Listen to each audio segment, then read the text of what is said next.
Hello, BookTube. Well, it's been a while, hasn't it, since we did a Stevestream together? So many things to talk about, so many potential throat clearings. Some are grim. Uh, War has erupted all over the usual suspects, all over the place, despite massive institutional lying. War that is obviously going to continue because the thing that stops wars is international leverage, and all of the worst nations in the world are the ones provoking this. So I don't see a massive geopolitical realignment of the entire world would be necessary, and it would result in nuclear war. So we can just resign ourselves. Uh, and also, there's the grim, but there's also the absurd that just keeps cropping up, which is that the president of the United States is not the only person in power in this country who is not only a racist, sexist, fascist, lying moron, but also insane. All that is true of the most powerful man in the world, but it's also true of a bunch of the people in his cabinet, as has been made obvious lately by Robert Kennedy Jr., a full-blown nut job. Someone who's just full-blown insane. It's not that he has the occasional controversial opinion. He's just nuts.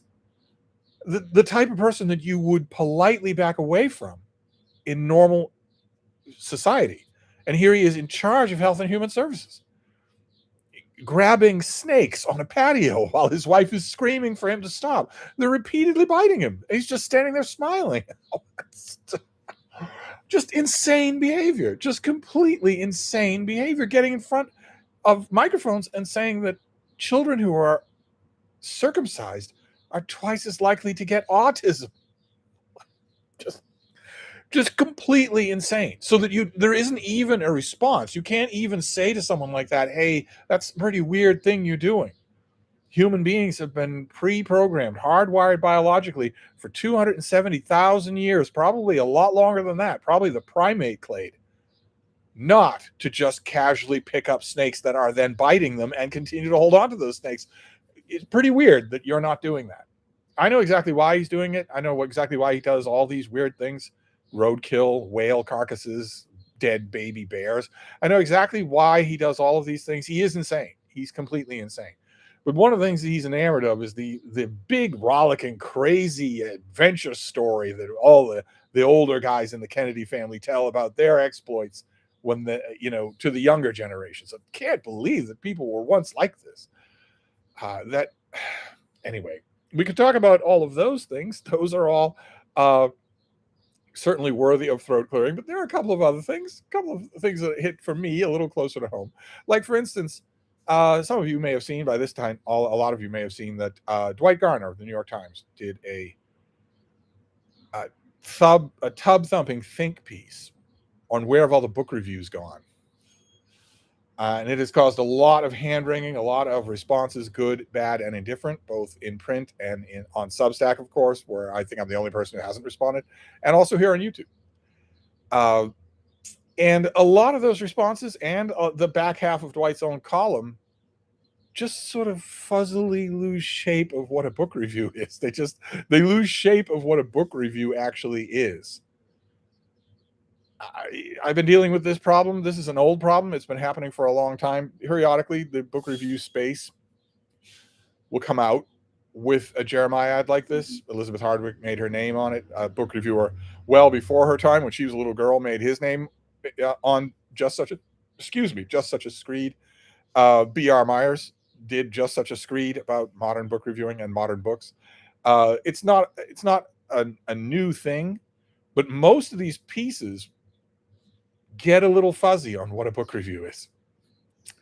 So I thought a book review is a critical assessment of a recent book. A credible, critical assessment of a recent book. That's what a book review is. It's a credible, critical assessment of a recent book. That wasn't that hard. and yet, if your paycheck depends on you getting to 1,200 words by not understanding that, well, you'll go ahead and do that. Credible, meaning you have to be able to do the job. You have to be able to know at least a little bit about what you're doing. So if you want to write, if you work in a box factory and you want to write a a review, an actual formal book review of a new monograph on the latest developments in muons in quantum physics, well, then you're disqualified out of the gate. You can't write a credible review. You don't have to be an expert, but it has to be credible.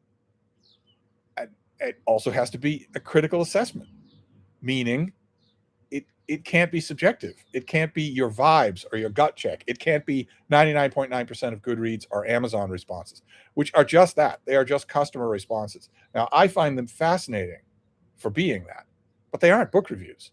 And to see them get lumped in in pieces like Dwight Garner's or in responses to him, it's maddening to someone who's been writing book reviews for a living for a long time. A book review is a credible critical assessment of a recent book. It doesn't have to be a brand new book, but if it's an old book, it's not a book review. It's something else. If you're going to write a 2,000 words on Moll Flanders, you're not writing a book review. That's absurd. A review means that you are speaking to a current conversation for people who are making current decisions. Moll Flanders can neither be hurt nor helped by you. So it's long. It has to be a relatively recent review. It doesn't have to be brand new, but it has to be relatively recent. And that's what we're talking about here. A credible critical assessment of a recent book. That's a book review. The assessment part causes problems for lots of people because when you drill down, and I'm sure that if I put 2 glasses of wine inside Dwight Garner, I would get there. I would get there pretty quick.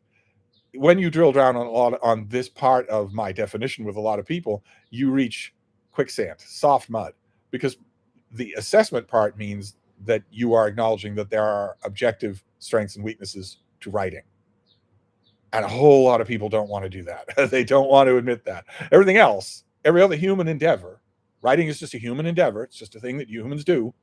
But every other human endeavor can be assessed objectively. Every other one can. So if you hire an architect to add a porch to the back of your house on stilts over the parking garage, and when the architect is done, you say, well, is the porch nice and stable? And the architect says, I strongly believe that it is. You are not going to accept that. It's not going to seem valid to you. You're not going to say, well, a stable porch. I mean, your stable is not my stable. No, you're going to want to know for sure. And it's not going to be any good for the architect to say, well, these things can't really be judged. It's all subjective. The architect's not going to be able to say that. Or if the architect does, you're not going to pay them. But alone, of all other things, we think that's true of writing. Well, I guess the grifters in the art world will say that it's true of art as well, that you can't really say that a piece of art is bad. But I'm going to restrict myself to what I know for sure. And I know this for sure about books. They are a human endeavor. Usually in the last 50 decades, when someone has said to me, well, it's all subjective, there aren't really any objective truths or falsehoods in literature, I always want to say to them, I have said to them many times, I've said on this channel many times, okay, so the note that you left for yourself on the kitchen table this morning, there's no objective way to say that that's better or worse than the Kreutzer Sonata by Tolstoy. Now, when I say that to people, they immediately say, oh, no, come on. Oh, come on. No, I'm not saying that. Obviously, the Tolstoy is better. If you are admitting a gradient, then you are admitting objective strengths and weaknesses, which, of course, are there anyway. It's not like it's a great gotcha. It's ridiculous to think that writing cannot be objectively assessed. So that is the critique, the assessment part, a credible critical assessment of a recent book. When you use that as a definition, a lot of the responses, a lot of the twists and turns, a lot of the well actuallys go right out the window, especially when they pivot to Book Talk or Goodreads or Amazon, where no book reviewing is being done. Obviously, if this is our definition, and it should be, I'm perfectly happy to take an alternate definition from someone who's written more book reviews than I have to sing out. Until then, I'll be happy to set a definition, and that's what it is. And you will, according to that definition, you will almost never find a book review on any of those places. Certainly not on Book Talk. And yet, Book Talk came up as the bugaboo in every one of these, the think piece and the original and the response think pieces. When the more important point here, believe it or not, was raised by Lex Luthor. It was raised by the thoroughly evil fascist multi-billionaire who bought out the Daily Planet, in this case, the Washington Post. A thoroughly evil man, someone who should not be in the world, who has done only evil in the world, bought the Washington Post and fired all the book reviewers. And in response to when asked why by an underling who has since disappeared, why did you do that? Said, well, the numbers told us that this is not valuable. It's not worth it to keep these people. It's not worth it to keep up this, to keep devoting this space in the paper to this thing. And it's easy to dismiss Lex Luthor because he's a self-evident villain, a self-evident wicked person. Once upon a time rare to do, once upon a time had to go hunting and seeking, because the people that you saw who fit that description could not do world scale harm.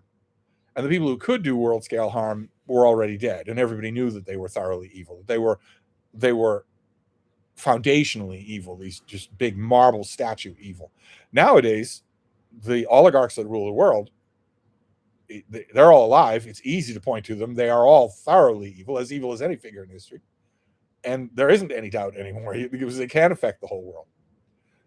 I guarantee you, for instance, that no matter where you live right now, wherever you're listening to this video right now, probably 90% of the potable water, including the aquifers miles underground, within 100 miles of you, is owned by Bill Gates. We even talk about the farmland, the water that is drinkable. Probably 90% of it is owned by him. You might say, well, no, Bill Gates hasn't visited my country in 10 years. Doesn't know my country exists. Okay. Find out who does own the water and then start inquiring. Actually, you shouldn't do this because you will also disappear. But find out who does own those aquifers and then dig into their shell corporations. You will find that they are owned by oligarchs. But whether the world would be better off without him or not, Lex Luthor did say that the reason I dumped this is because the numbers say it. And people have just been, it's easy to dismiss him, so people have just been doing that, when actually the important thing here is probably that that's true. So it's not where have all the book reviews gone, it's where have all the serious readers gone. I don't deny that book reviewing, actual professional book reviewing, have been a little bit miffed that all of the think pieces have been repeating Dwight's line about how there are only a handful, maybe half a dozen people who are professional book reviewers. In other words, they live on it and they do nothing else. And pictures pop up, headshots pop up of two or three of those people. It's never my headshot. It's never me. I swear, it's been like this forever. I am the invisible man in the book reviewing world. But I do nothing else. I've done nothing else for a long time. But anyway, I don't doubt that Lex Luthor is right about that. I don't doubt that the numbers bear him out. So the question isn't where have all the book reviews gone? Why would we want to have desk after desk, bureau after bureau, department after department of professional book reviewers if no one's reading them, if no one cares about them? I don't see how you get quite so high on your high horse about the disappearance of the professional book reviewer or professional book reviewing when a different section of your same paper is talking about the gigantic, precipitous decline in reading. I don't deny that formal book reviewing has always been a niche kind of reading. Really serious readers, and I don't mean that to sound as invidious as it does, but really serious readers, people who take it seriously, they don't necessarily read book reviews, but they'd be the only people who would. It's going to be them or it's going to be nobody. The vast crowd of casual readers, and when I say serious readers, I'm including you. I'm including anybody who watches this channel. You know what I mean. It sounds terrible. It sounds snobby, but you know what I mean. Serious readers are the only people who would even have a chance of reading a book review. And most readers are not that. They browse. They drift in and out of reading. They're the ones, I believe, from whom this drop has happened. We've lost them to scrolling. The even casual interest that they had in picking up a book and reading it has been replaced by doom scrolling. for hours every day. But even when it hadn't been replaced by that, those people didn't read book reviews. So it's always been a very niche thing. I've never really been surprised that there are very few people who do it for a living. Although there are plenty of people who do it for an avocation. Plenty of people who do that. But I thought that I would, at the very least, put an oar in the water. Probably I will inevitably write a Substack response to it as well. But that's what a book review is. A formal book review is a credible, critical assessment of a recent book. And when you keep that definition in mind, a lot of the discussion on the point that Dwight kicked up disappears. So there's that we could talk about. We can also talk about a video. No need to mention any names, no need to link anywhere. But I was recently informed of a video out there on YouTube addressing the plague of fake booktubers. And it was horrifying. Oh my! I felt the psychic pain of the host of the channel, saying, "Well, reading a book a week, it's not possible. You're just lying. If you believe that someone does that, you're a moron. You're a moron. I say again, you're a moron. I want to stress, you're a moron if you believe that someone reads a book a week." Needless to say, I have been encountering this my whole life as well. But it was funny, extra funny to me because it's 10 years that I'm on BookTube, and I had my baptism of fire on BookTube with the whole fake reader girl controversy, and I seem to have come full circle with fake booktubers. Oh my! But anyway, those are all the throat cleanings that I have. It's not much. I mean, if you want a quick visual summary of the age in which we live, then just go to your newsfeed or to YouTube and call up that video of Robert Kennedy Jr. repeatedly being bitten by the snakes that he is throwing around. Utterly absurd, utterly insane, just ridiculous. And he's in charge. He makes a lot of decisions. He almost single-handedly is the reason why Ebola is going to strike this country. The depredations that he did to our own health preparedness institutions is probably the reason why. Oh, somebody piping up? It's been a roller derby here on the day after the long weekend.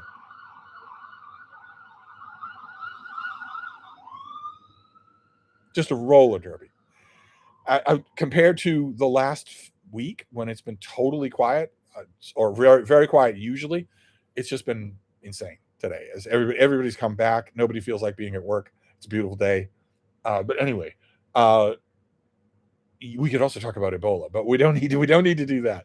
This I am shocked. You never think that you can still be shocked, but I am shocked that the fascist-friendly mainstream media, I know they're going to lie about fascism. I know they're going to lie about the fascist government of this country. I know they're going to do that. Not misreport, not underreport, just lie. They're just going to lie about it. All the Jake Tappers of the world, they're just going to lie. But lying about what is obviously the next pandemic, and a far worse one, lying about actual numbers and states of preparedness. It is amazing to me that after COVID-19, this could be happening. The same kind of stupid, bumbling misinformation could be happening. But we don't need to talk about any of these things. We can talk about what's on your mind, because this can't be a long Stevestream. So let's see what's on your mind. Let's turn it over to the chat. I will read, or rather, I will have a terrified intern read the super chats first. And really, let's be honest, only. So anyway, let me see what we have here. Sean Patrick is first. Hi, Steve. At my used store, I got Prescott's Conquest of Mexico. When I got home, I saw it was abridged. Am I still going to enjoy it? Well, you will enjoy it, but why would you read an abridgment? Why would you do that? The whole of the unabridged thing is free on Project Gutenberg. Or are you one of these people who absolutely will not do any e-reading? Maybe you're that. But you'll like it. Prescott's prose is terrific anyway, no matter what, but you're going to want the whole thing, I'm thinking. Rasmus says, I can't believe it. One comment. We're one comment in, and the chat jumped. How do you maintain good posture while reading? Good posture? Never heard of it. Sounds like a commie plot. Transparent Disguise says, "Hi, Steve. Good to see you. I've been searching for books about Gandalf-type wizards. It seems to me that proper mage being the main character is actually quite rare." It's not actually a question, but I'm not sure what you mean anyway. Morgan Mello says, "Steve, what do you think about the movie Hudson Hawk? It stinks." Sean Patrick says, "Via Project Gutenberg, I'd like to dive into some great 19th century American historians. We discussed Prescott earlier. Could you throw out a few more names to get me started?" Okay, we didn't discuss Prescott earlier. You brought him up. I didn't discuss it with you. But okay, all right. Well, the chat is off to a rough start, which doesn't bode well, I've noticed, because the chat tends to maintain the character it starts with. What difference does it make the century? Shouldn't you be reading what you're interested in instead of what century it was written in? War, what is it good for? Says, "Hello, Steve. Glad to catch you live. How is the domestic situation? Weather, Frida, ungrateful, muscular teenagers." The weather is absolutely beautiful today. Absolutely beautiful. The kind of balance you want all the time. Nice, cool at night, and then steadily warming to the peak of the afternoon where maybe you have the windows open. And then immediately cooling off during the evening so that it's nice and cool at night again. It's going to be warmer and muggier tomorrow, and then days and days of rain.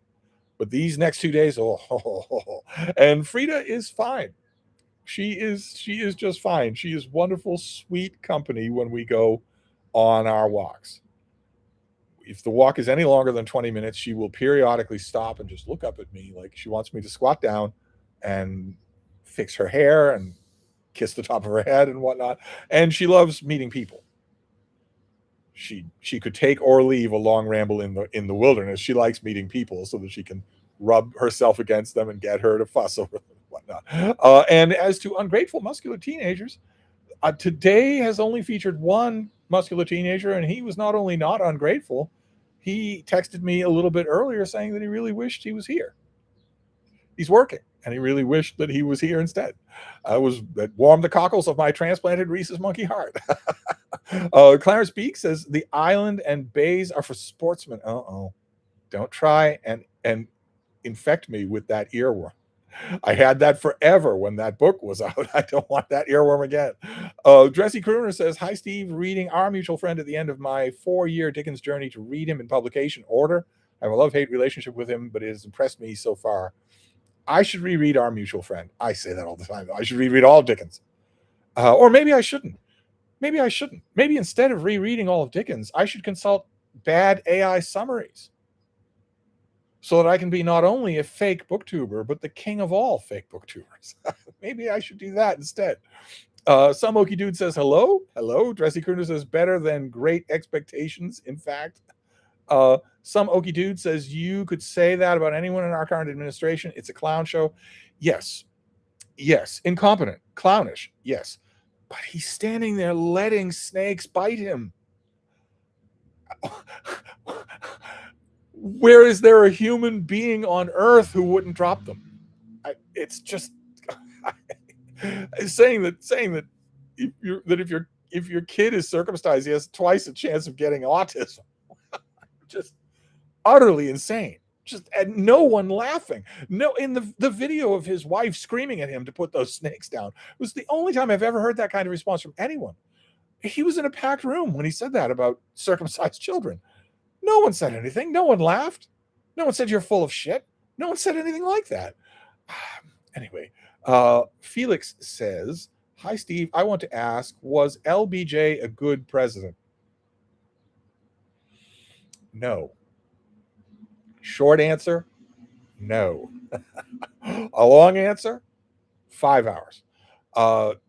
K. Napolo says, "Just read the introduction to Pope Leo's new encyclical. Have you ever ghostwritten for a pontiff?" I have never ghostwritten for a pontiff, no. Boy, oh boy, though, that encyclical, something. I don't know, 10 people. I mean, you all say that you want Jack Hansen back on this channel, and believe me, I want to have him back on this channel, but his career is exploding. Everybody wants to talk to him about religious matters. It's what I told him years ago. I said, if you are an actual, well-read, articulate, intelligent person talking intelligently about religious matters in 2025, 2026, the world will be a path to your door. That field is full of either incomprehensible theologians or hucksters.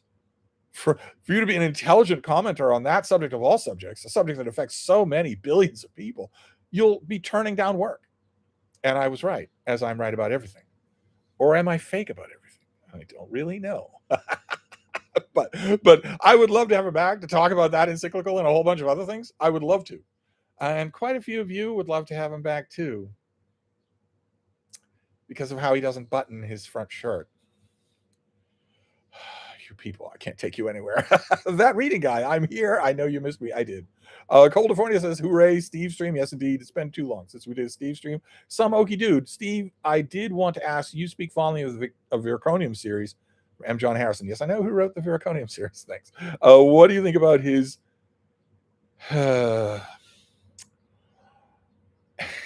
his Kefahuchi tract series? See, some okie dude. See, somewhere outside the wheel of time, you and I are just pitted in combat forever.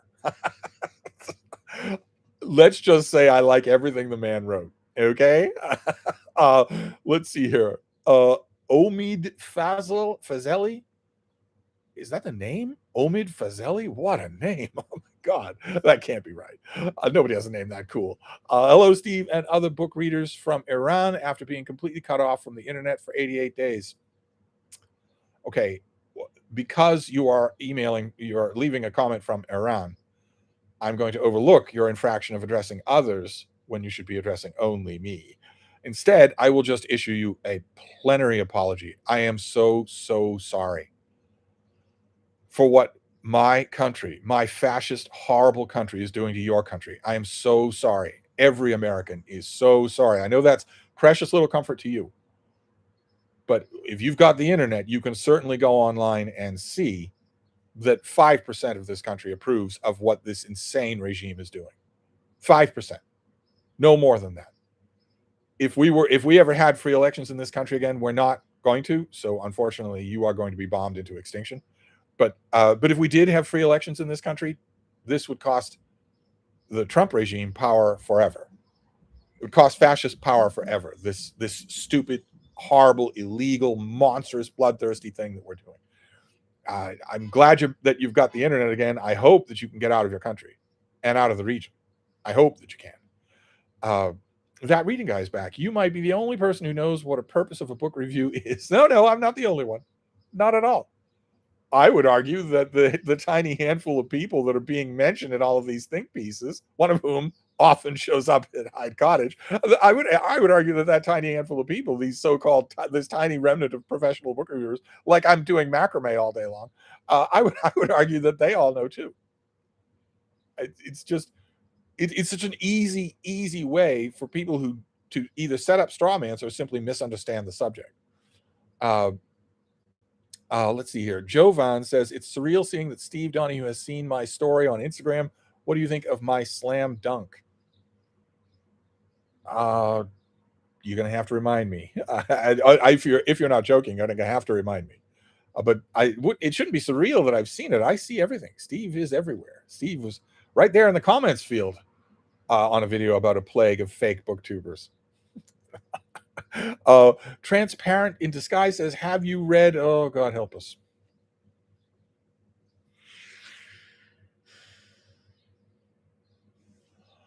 Oh, it's a have you read question. Suddenly the evening isn't as beautiful. Okay, let's see what you ask. Is it Our Mutual Friend?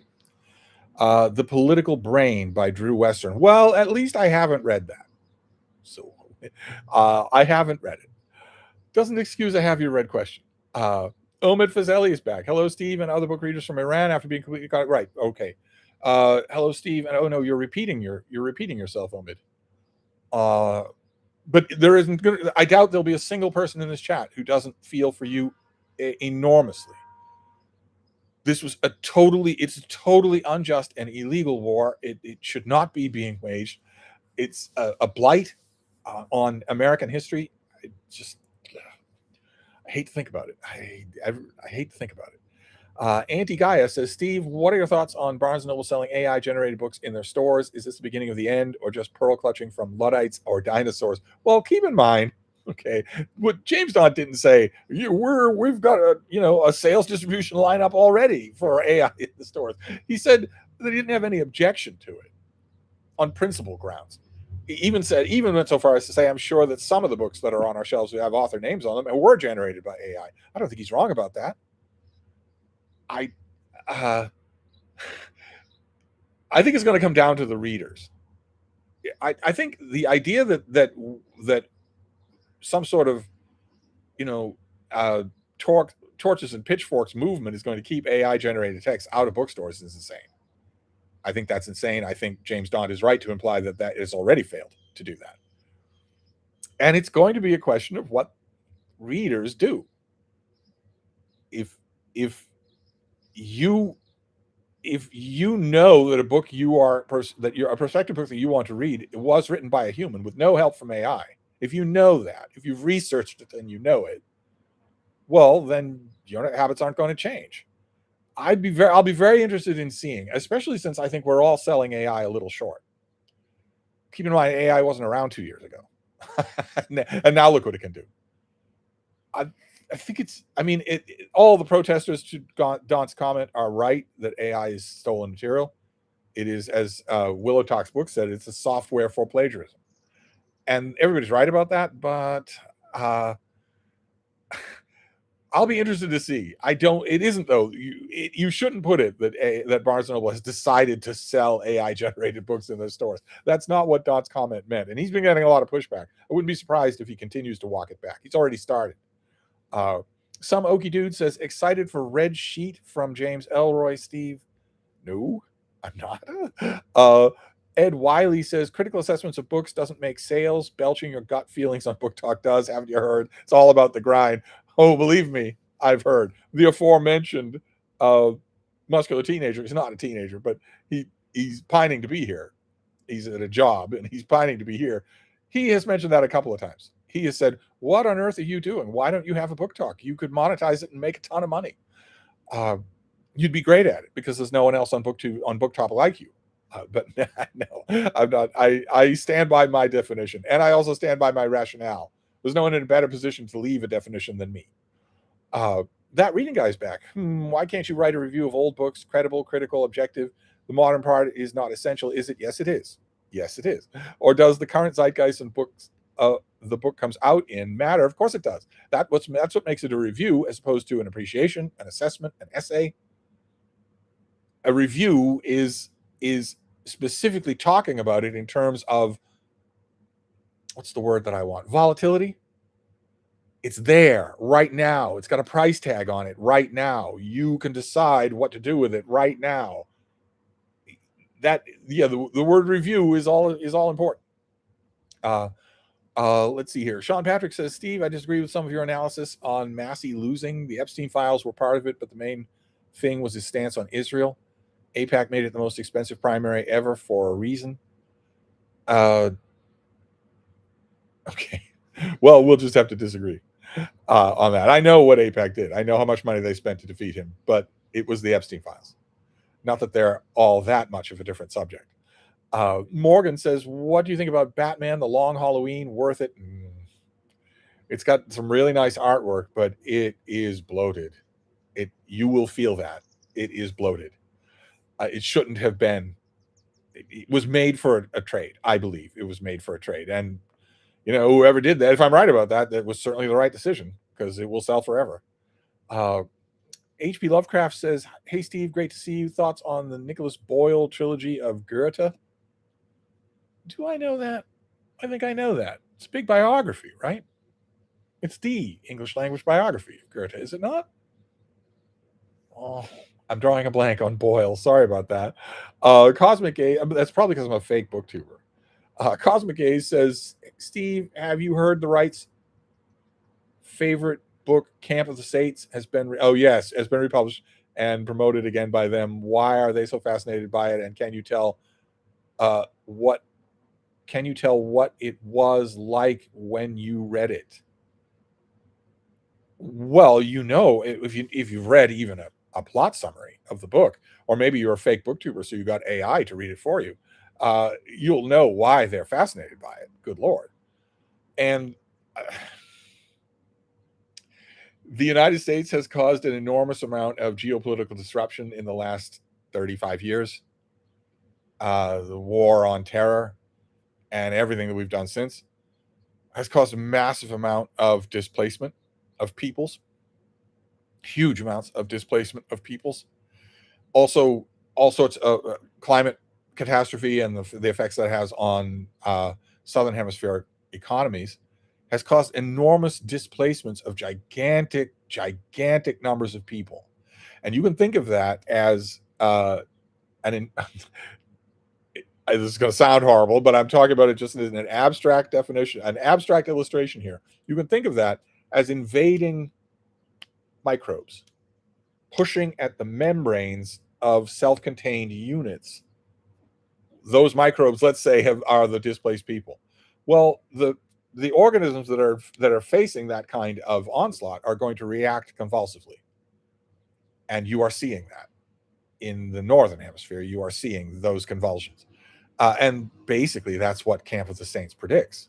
That's basically what it's describing, and we are, of course, the fly in the ointment here is that there are all kinds of ways to respond to that. We are not unthinking membranes. We are people. But I was revolted when I read it. I was revolted. I have an extra special sensitivity to dog whistles.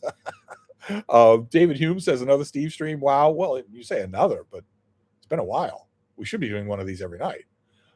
Joe Van says, I'm finishing Elroy's LA Quartet, and I love the first three, but White Jazz, it's been a real slog to get through. I kind of agree. White Jazz just sits there on the page. Auntie Gaia says, I know you praise Shuggie Bain. Is Douglas Stewart's new book going to be worth it? Yes, it's worth it. It's good. Sean Patrick says, Steve, some of your literary criticisms are in line with Harold Bloom's, but in a thumbnail. What are thoughts on his work? I think his work is very valuable. Some Okie dude says, I've been hesitant to try White Jazz. My friend Steve Powell told me to read it like it was a fever dream. Well, yeah, or you could not read it at all. You could read Jane Austen. Whoa. David Hume says, Steve, do you think that Elon Musk stole the 24 election for Donald Trump? I believe he did, yes. That reading guy says, I've given more star ratings on Amazon than you've written book reviews, so I believe I work on them. Well, then you're not a fake booktuber. Oh, that's right. You're not a booktuber at all. You don't make booktube videos anymore. Cosmic A says, what do you think of 2009 film The Young Victoria? I saw it for cheap in a store. Is it worth it? It is not.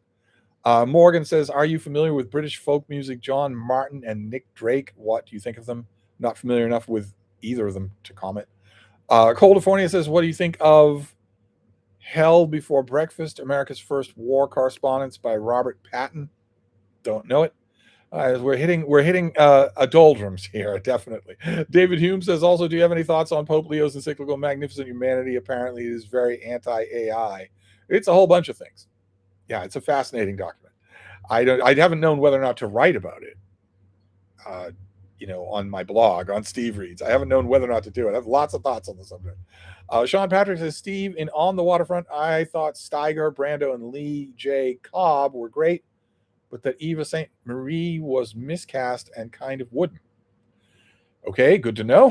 California says, what is your favorite play by August Wilson? He's not one of my favorite playwrights. Fences, I guess, would be the standard answer.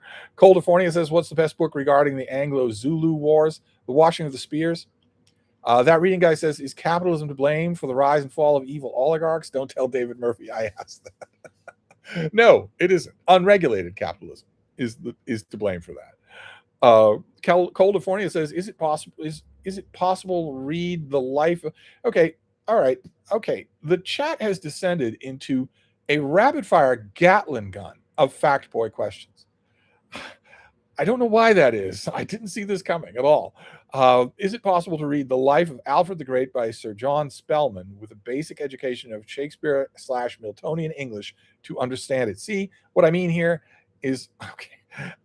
Yes, it's possible to read that. Yes. California goes on. What is the most underrated of Shakespeare's plays? I don't know why you can't ask ChatGPT. We've had now 100 Factboy questions in a row. It's starting to get underneath my rhinoceros thick skin. What is war? What is it good for? Says Steve. How do you watch films nowadays? Do you still use DVDs or other physical media? No, I don't have anything to play a DVD or a VHS tape or anything like that. I don't have the technology to do it. I watch everything on streaming or on files that I am sent through Google Drive or whatnot. Nothing else. I don't have even the ability to play a CD. It seems like a huge part of cinematography is now unavailable because of the streaming time. Yes, it is, and that I have. There are ways and there are ways. I have a friend in Hollywood, and I have a whole bunch of friends who love to delve into the depths of the internet to find things that are unfindable. All sorts of tech savvy people. I don't have much demands in this regard anyway. I'm more than enough to watch. There's more to watch on YouTube just as it is than anything else. But even so, there is a part of me that thinks about an alternate reality in which I have a little corner with a modest plasma screen about that big and a DVD player that is very simple. David Murphy could come over and hook it up and make it simple so that I can make it work. And a gigantic, the hutch over there that's built into the wall there, that's a terrible space for books, would be perfect for physical media, for DVDs. And I think about that. Believe me, I would never do it because I would never use it. I would never use it. All I do is read and write. But I think about that because of exactly the thing you say, because a lot is not available, just isn't there. Dressy Crooner says, what do you make of the 1969 musical Pickwick? I really enjoyed it when I watched it on Monday. Such a charming performance from all involved. I don't remember liking it, but I would have to watch it again. Sean Patrick says, Steve, my deceased mom had an encyclopedic knowledge of golden era Hollywood, and Spencer Tracy was her favorite actor. Where does he sit in your estimation? He sits rather high. I like him quite a bit. She had excellent taste. Dressy Crooner says, I should say 1969 film version since it came out earlier. Morgan Mello says, do you think Christian Bale is a great actor? Why not? No, he stinks. Dressy Crooner says, I should say 1969 film version. Oh, okay. Reading guy's back. Doom scrolling or video games, the bane of our current age. Ever played a video game, Steve? I played one. Yeah, I played one. I don't even remember the name of it. It taught me all I need to know. Cosmic Gaze says, Steve, do you fear bookstores may one day go the way of video stores like Blockbuster? How likely do you think it is? I think it's extremely likely. Extremely likely. Yeah, they will certainly happen. Reading has now fully degenerated into a niche performance. No matter what you hear in think pieces, and no matter what impression you might get on Book Talk, there is no reading renaissance. It is dying. As a free time pursuit, it is dying, and bookstores are dying right along with it. Albert Goldfane says, would a 10-minute video of Steve reading in silence be possible? Just something to loop in the background while we read beside you. Would also reveal your speed and harshness on mass markets. No, it wouldn't be anything that you would want because it wouldn't be in silence. I am often mouthing off to the book while I'm reading. It's extremely energetic. It wouldn't be relaxing at all as background music. Jovan says, I've read Tampa by Alyssa Nutting last night, and I've noticed that the vulgarity in modern controversial books actually makes them less transgressive. Do you agree? I think I know what you mean, and if you're saying what I think you're saying, I totally agree. Totally. It makes them banal. It makes them boring. Must Read More is here. Why is it hard for people to believe that all you have to do to read lots of books is sit down every day and, read? I don't know. I think it's easier for some people to say that makes you a fake booktuber. You can't possibly read that. You can't possibly read that. Reading nonfiction is painful. You can't possibly read that. And anyone who believes that you do is a moron. They're a moron. I'm telling you here, let me put it another way. They're a moron. I'm sitting right here in the back of the class, afraid to raise my hand. Morgan says, did you or have you ever worried about developing neurodegenerative diseases with age? Well, I'm only 28, so it's unlikely. But of course I do. It stalks me. It stalks my nightmares to develop such a thing. Because it's a death sentence in 2026 America. I am one of the 98% of the people in this country who will die from something that there's ample medical science in this country to prevent. That's going to happen. That's already happening to 98, 95% of the people in this country. And I'm one of that percentage. There's no way. There's no way that I am going to scrabble for an extra 10 years of life by saddling my nearest and dearest with $570,000 of debt. There's no way I'm going to do that. And that's the choice you're presented with, even if you have insurance. That's the choice you're presented with. Multi-generational debt, or you die this week of something that I'm on the other side of the counter. I'm your doctor. I could easily fix this. I could schedule you and we could fix this in a week. But I'm not going to do it unless you fork over $570,000 or promise it somehow. But I'm not going to do it. I'll watch you die and then I'll go off to play golf. So yeah, I worry about it. I worry about anything like that because there's no recourse. I might as well be living in the 2nd century. When it comes to the incredible medical science that's at the command of this country, I might as well be living in the 2nd century. The only thing that I have to give me a little hope is genetics, which is certainly not the whole picture. I mean, misfortune can happen to anybody. But when I want to console myself, when I think about this subject and I want to console myself, I look at genetics. And there's a very strong genetic predisposition in my family against mental neurodegenerative orders, Alzheimer, dementia. There's almost no history of that at all. In fact, just the opposite. So I cling to that. But yeah, I do worry about it. Sean Patrick says, my son moved to North Adams when reading about the town, I learned Will Durant was born there. My son tells me there's no plaque or statue to honor him. To me, that's sad. I hope he's mistaken. Last time I was there, I don't think he's mistaken. I don't think that North Adams even knows or cares. Millions of people read his books and loved them. Millions did. But I doubt it. I doubt there's even a plaque on his family home. Probably belongs to some other family now. Christina says, so excited the summer of book tribute has finally started. Has anyone sent you photos of the library book sales yet? It hasn't started yet. It still has a few days left. We start on June the 1st. June the 1st, not Memorial Day. We start on June the 1st. So no one has sent me pictures yet. No.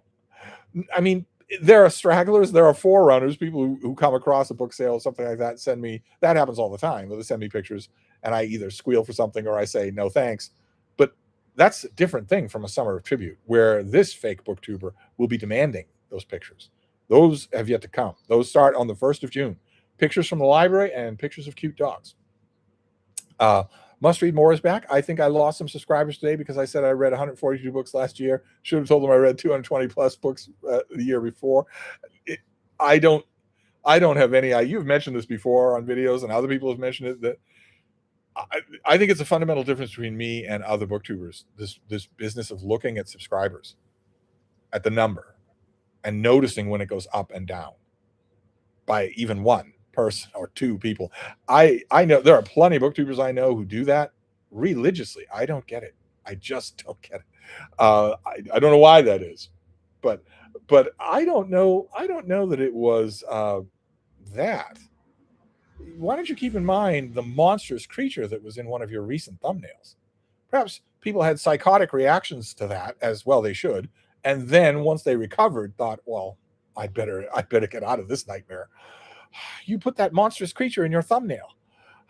But anyway, Dylan says that discussion of people doubting that people can read books at any quick pace is also present on Twitter, and it's very confusing. I'm a slow reader and still average at least one book a week. Yes. Paul at Geeks Love Dogs emailed me on this subject and mentioned that he's a busy guy. He's got a family, he's got a job, and he's not all the fastest reader in the world. he still manages to do a fair number of books a week. No, it's ridiculous. It's an objection being made by people who don't read at all and want people. It's. I hate to use the word gatekeeping. I won't use the word gatekeeping, but it's a weird objection. I mean, I could understand if people had that kind of objection when they hear, for instance, my numbers. I would think it was wrong. I think anybody's numbers would be about where mine are if they did nothing else and had done nothing else for a long time. So those muscles are in great condition. But even so, I would understand it if people saw that number. But readers find time to read. I never understood it. Snaggle Tooth says, "Hi Steve, have you made a starter kit on art writing? Would love to hear your opinions on painting, etc." Art writing. I don't think I ever have. I don't think. I'll put that on the list. What a weird thing. Baby says, "To be honest, I've been feeding your book reviews into AI to learn how to write like you. You have amazing wit and clarity of writing, and the rhythm, it's like listening to music." Well, oh, the chat jumped. Here, let's get back to you because I want to address this. Good Lord. Okay, there are a lot of people here. I don't. How many people are here? Can any of you tell me?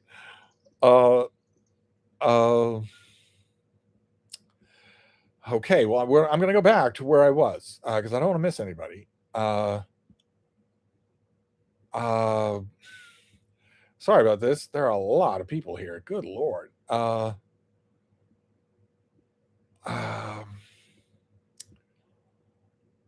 Okay, there we go. Baby. The rhythm is like listening to music. Oh, okay. First of all, thank you for the very nice words. I don't know what would happen if you fed. I'm assuming that you're joking, and that if you did such a thing, you certainly would admit it to the person that you're stealing from. I'm assuming that you're joking, but there is an art to book reviewing. I gave my definition, but one thing I would add to it was that it should be entertaining. Anyway, Dressy Crooner says, "What is the best Hardy biography?" I was flipping through my copy of Claire Tomlin's biography, and I noticed that she does not give a critical appraisal of the novels, simply their reception. Yeah, I don't know of a Hardy book that does better. It's kind of weird. I have always been the thing I used to joke about is that it'd be what a thing it would be if a Hardy biographer actually liked his books, because I don't know many people who do, but I don't know that you're going to do much better certainly in print and available than Claire Tomlin's book. That reading guy says, "Steve, we all know you use Blinkist to review all the books you read." Yes, of course, which is why I maintain my status as the king of all fake booktubers. Sean Patrick says, "Steve, have you ever had a dog that could catch a frisbee? Can any dog be taught to do that besides Bassets and Borzois? There's not much going on behind those eyes." Can any dog be taught to do that? Thousands and thousands of dogs have been taught to do that. What are you talking about? What would be the point? I mean, unless I thought the dog was going to enjoy it, I've never trained a dog to do that. If that's what you're asking. Morgan says, "What do you think of booktubers like Strange Lucidity or Read/Read?" Well, what do I think of them? Is a bit broad, right? What do you mean? What do I think about? What about them? Trip says, "Can you talk about how much time it writes you to write a book? Takes you to write a book review or a Substack post? Does it feel like work or just come naturally?" It comes naturally. I love it. I absolutely love it. The only reason I'm not doing a lot more of it is because I've got a huge writing project that I'm doing off stage, as it were, unsigned. But I love it. I absolutely love it. Dressy Crooner says, "I have discovered a new booktuber I'm fond of, Joseph Vlogston. He makes great videos on writing and the virtues of good prose versus Hemingway-esque minimalism." I don't think I know that person. I don't think I know that name. Maybe I'd recognize it. That reading guy's back. "Wait, you can't judge the chat based on a few bad comments. It takes a little time to warm things up, especially after 2 weeks since the last one." Well, yes, and things have fixed a little, but you understand where I'm coming from, right? It was like 50 Factboy questions in a row. Medicito says, "Reading my way through your starter kits, joining the writing project for June." Well, keep in mind, during the writing project, you will be able to use the nominative. You're not sending messages on a telegraph from Deadwood, so you'll be able to use subjects. I am reading my way through your starter kits. I will be joining, etc., etc. When that happens, the happy day will free you. Monet Doyle says, "Hello, Steve. Just got out of the hospital. Good Lord. Hope nothing serious." TMT says, "You look nice today, Steve." Time to have that glaucoma addressed, I would say. Ed Wiley says, a lot of people say I'm like Big Brother, the biggest brother. Quite frankly, we've always been at war with East Asia. Monet Doyle says, I had surgery on the C3 through C7 vertebrae of my cervical spine. Oh my. That sounds like it would be very painful to recover from. I hope you came home with pain medication. Trip says, do you like Patrick Lee Fermer? Does anybody not like Patrick Lee Fermer? Anybody? Yeah, I revere him. He's great. Cosmic A says, how do you view the argument that animals are lesser than humans because they can't ponder the world and philosophize like we can? I bet you can guess how I view that argument. I bet you can.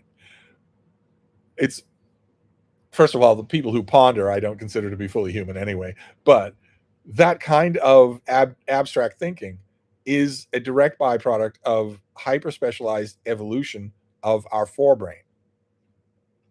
Saying that anybody who doesn't have that is lesser is exactly as if the world were run by cheetahs who said, well, we want to be as kind as we can, and we have, prevention of cruelty societies, but you are a lesser being if you can't sprint to 100 miles an hour for short periods of time. You are obviously a lesser being if you can't do that. If a human were in the audience when a cheetah overlord said that, a human would be the first one to pipe up and say, no, that's just that's a specialty you evolved for. It isn't any kind of moral superiority. No, I obviously don't hold any truck with that view at all. Coldifornia says, I can't wait for the 2-week gap between Steve streams. Okay. That reading guy says, even better yet, you can read aloud all of Dickens on this channel. I thought about that long and hard, but I don't think I want to read Dickens out loud. Colst says, hi, Steve. What is your assessment of Ralph Ellison's Invisible Man? I like it. I think it is overpraised, but I like it. Joe Van says, how familiar are you with Italian comics from the 70s? Alan Ford, Zagor, they are extremely popular in ex-Yugoslavia territory. Not familiar with them at all. That reading guy says, ghostwriting, Steve, I don't believe it. No, it's unthinkable. It's just unthinkable. Danger Kid says, people always balk when I say I finish a book every 2-ish days. Then they seem to have some sort of low-grade stroke when I tell them I also don't have any social media, nor do I own a TV. Yeah, and when they do this sort of thing, when, I don't know, a YouTuber talks about a plague of fake booktubers, when they have this kind of reaction, you can sense that it is always a compensatory thing for the fact that they don't do thing X themselves at all, or that they've lost control of thing X. Maddening. Absolutely maddening. What a slap. I mean, to me, it's laughable. I have fun with it because there's a rather extensive written record to demonstrate that I read what I talk about. But I would think that it would be a complete slap in the face to all of you out there who actually work to set aside time to read and polish off 2-ish books a book every 2-ish days, 3 or 4 books a week. You actually work hard to do that in the face of a gigantic schedule, the likes of which I haven't had in years. I would think that hearing someone say, oh, that's just not possible, and if you believe that someone does that, you're a moron, I think that would be a slap in the face. Andy Gaia says, Steve, do you recommend A Fever in the Heartland by Timothy Egan? I do. Coldifornia says, which actor has given the best performance of Macbeth? Also, what is the film production of the Scottish play? Well, I don't know all of the performances of Macbeth. I know some that I have seen. I know all the ones that are on film. I'm not overly fond of most of the performances that I have seen. And a film production, none, which is amazing to me because it is so congenial to be filmed. I wish that instead of Kenneth Branagh growing out a handlebar mustache to here, I wish that he would shave it off his face and get back to producing really great Shakespeare movies. He could find producer money for that in 2 seconds. Macbeth, in 2 seconds. It would be financed to the hilt. and every single of the A-list Shakespeare performing actors and actresses in the world would be lining up to be in it. But he won't do it. I don't listen to me. Tripp says, "Do you think the people who pro Iran war will admit when they are totally wrong about it and face any professional consequences? Is this America's Suez Canal crisis?" My answers to your question in order are no and yes. Haggis Sanders says, "Have you any affection for Rachmaninoff?"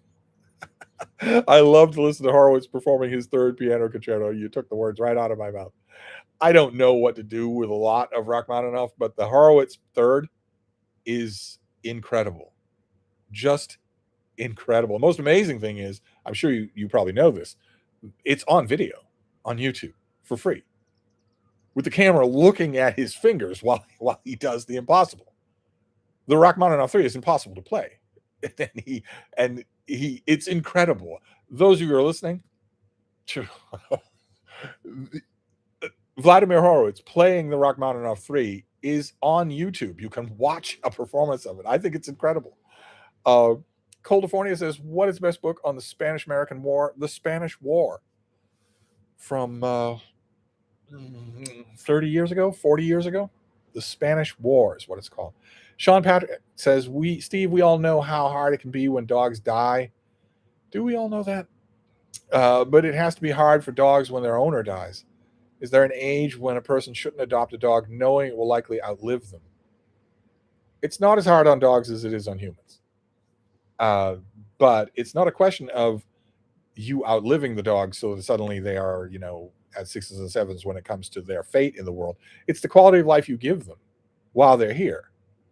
So if you are old or infirm, you can't give them any exercise, you can't give them any stimulation of any kind. Either get a dog that is old enough and sick enough not to need all that much, or don't do it. It's not a question of, how likely are they to outlive you. It's a question of what kind of quality of life you're giving them. Joe is responding to Dressy Crooner. Some Okie Dude says, "Well, this has been fun. I must take off. I have a video to record." Joe's responding to California. There we go. Leo Percar. "Steve, do you have a favorite Dr. House episode?" No, I don't. Dressy Crooner says, "Patrick Stewart's Macbeth is my favorite. Then Polanski's Cannot Stand the Fassbender one." Zachary says, "Hey Steve, love your Penguin Classic videos. Would love to hear you talk more about John Dryden, as there aren't many modern discussions about him. I could go on about Dryden forever.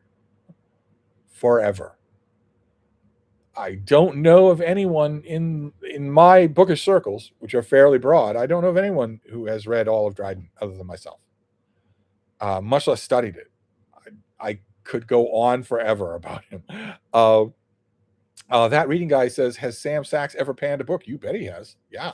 And when he pans you, you're good and truly panned, because you can't write it off as Borscht Belt humor. When I pan a book, I tend to be funny about it. And Sam's humor is much colder than that. You don't want to be panned by him, but he wants to help authors. If he sees the slightest bit of potential there, he wants to help them. And he's one of the few critics who is smart enough and wise enough so that you as an author can actually learn from the criticism he levels in his review. John O'Connell says, "I believe James Ellroy is asserting in his new book that Elia Kazan was a hero for naming names and Dalton Trumbo was not, and named names in private." I've heard scuttlebutt along those lines. I'm hoping that it's not true. I'm hoping that it's not true.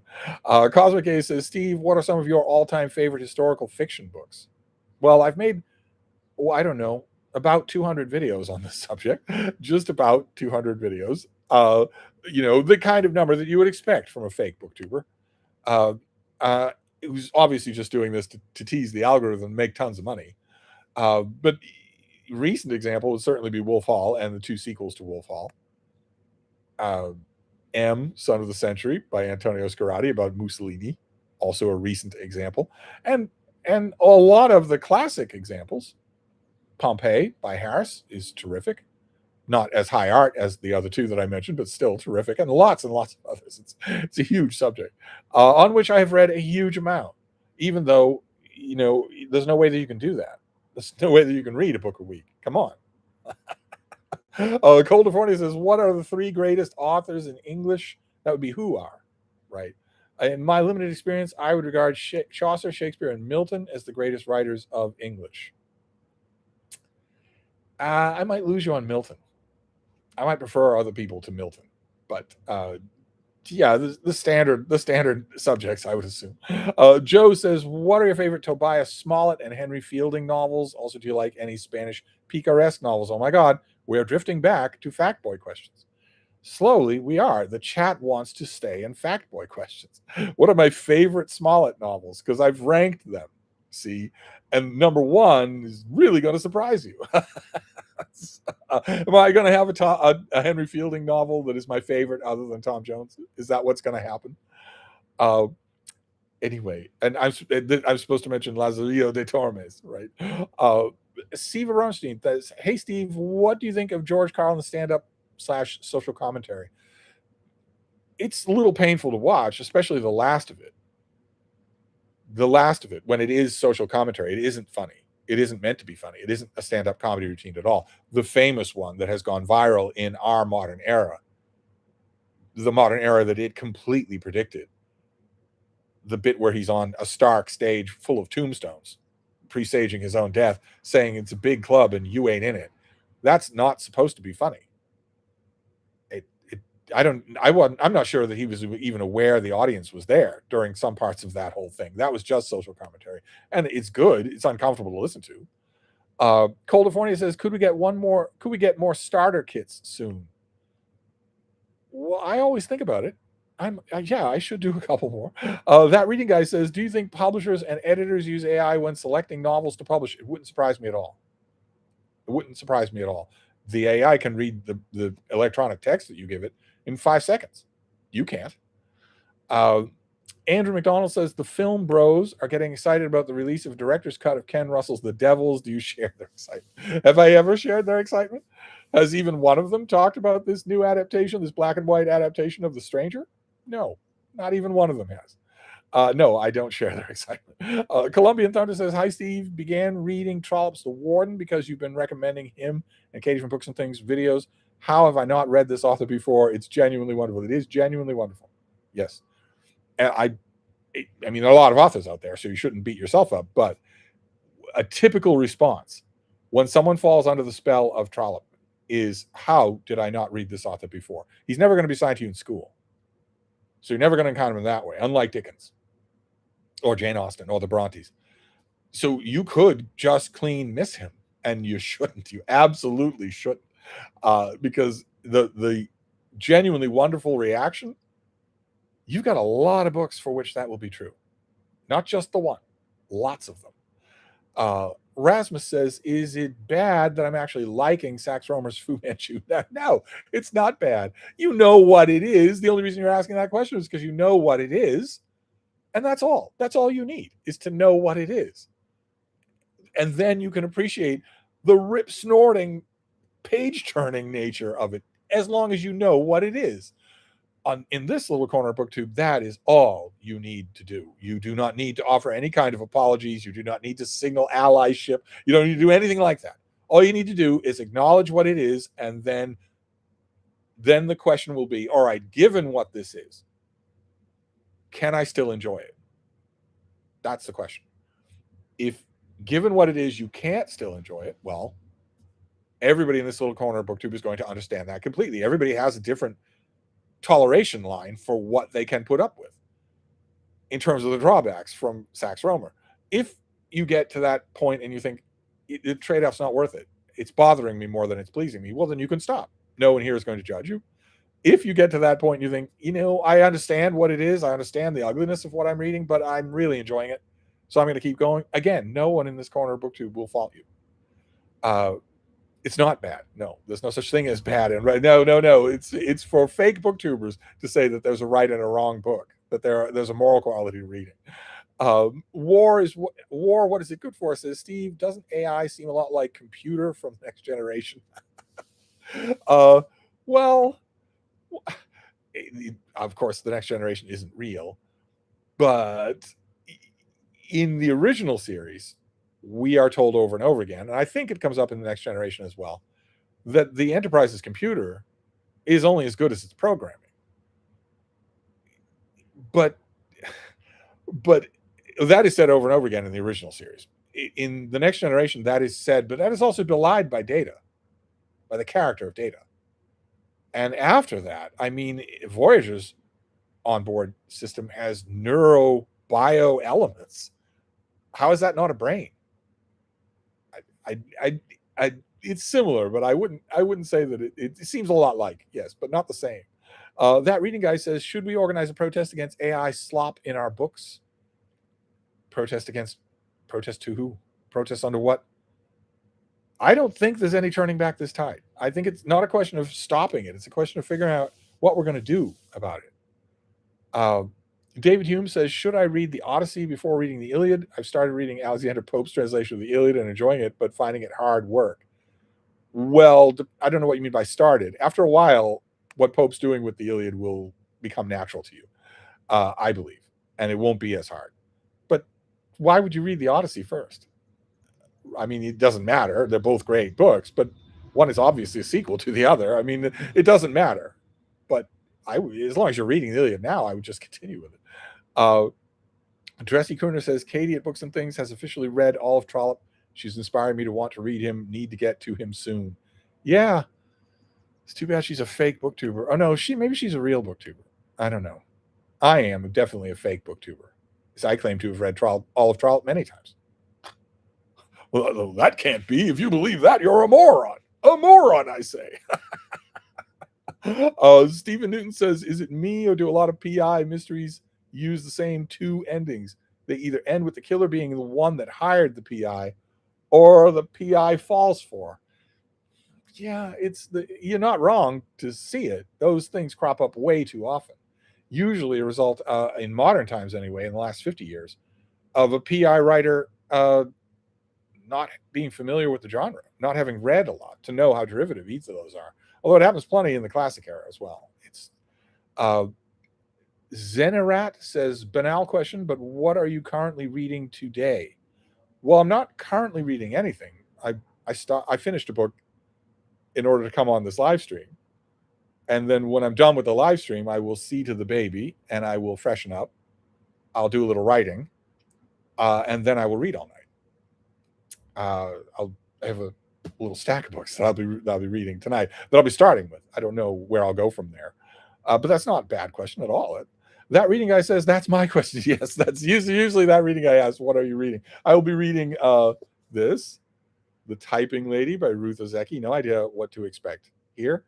No idea why other fictions instead of other stories. So I have no idea what I'll be getting here, but I tend to like Ruth Ozeki. And then I will be doing rereading. I will be reading, this has a library binding. Oh no, here's the cover. This, Alan Levy's book on W.H. Auden. And then Joe Beach's book, The Making of the Auden Canon. I'll be doing both of those. I'm going to be rereading both of those pencil in hand, because I want to get to the new Peter Ackroyd biography of Auden. And I want to be, I'll read these two, and then if that whets my appetite, because some of you will know a long time ago, years ago, I did a very deep dive on Auden, read everything, read the poems really slowly over and over again, and read a lot of what was written about him.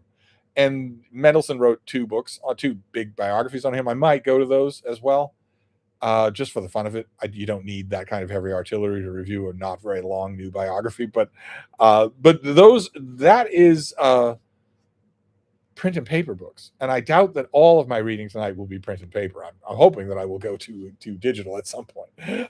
California says, could you recommend any books about Edward III? I was impressed by Tuckman's portrait of him in The Distant Mirror. Yeah, there was a great big book about him that was really, really good. Part of the Yale English Monarch series, has his effigy on the cover. God, I'm completely blanking on the name of the author. Let's see.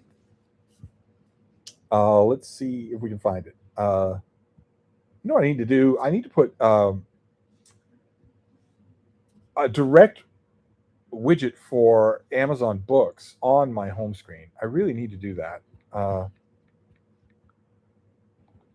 There's a lot of times I want to know what's on Amazon and what's available and what's not, or double check on the availability of something. And I have to go roundabout. I have to go to Google and then to Amazon and whatnot. Uh, there it is. Oh wow, I found it. Okay, it's by W. Mark Omrod, Omrod, and it has Edward's effigy on the cover there. That was fantastic, an amazing book. Um, let's see here. California says, P.S. Thanks for the rec on Distant Mirror. Joven says, I watched Beckett on your recommendation and loved it, but what always impresses me is how skinny these alcoholic actors were. Well, keep in mind, at the time, everybody was skinny. Uh, it, if you notice, if you look at just general crowd photos from the time when that movie came out, you'll see that almost everybody was skinny because gigantic multinational corporations weren't adding all sorts of weird stuff to the food. Uh, Dylan says, recently came across Modern Haiku, the leading American haiku journal, and they don't believe haiku needs to be limited by syllable count. What motivates people to write in a format they dislike? Modern Haiku is a journal, and they are saying that haiku doesn't have to be a haiku. That's depressing. That's pretty depressing. Must Read More says, I'd like one of these people who say you can't read more than one book a week to spend a week with me and see how much time I actually spend reading.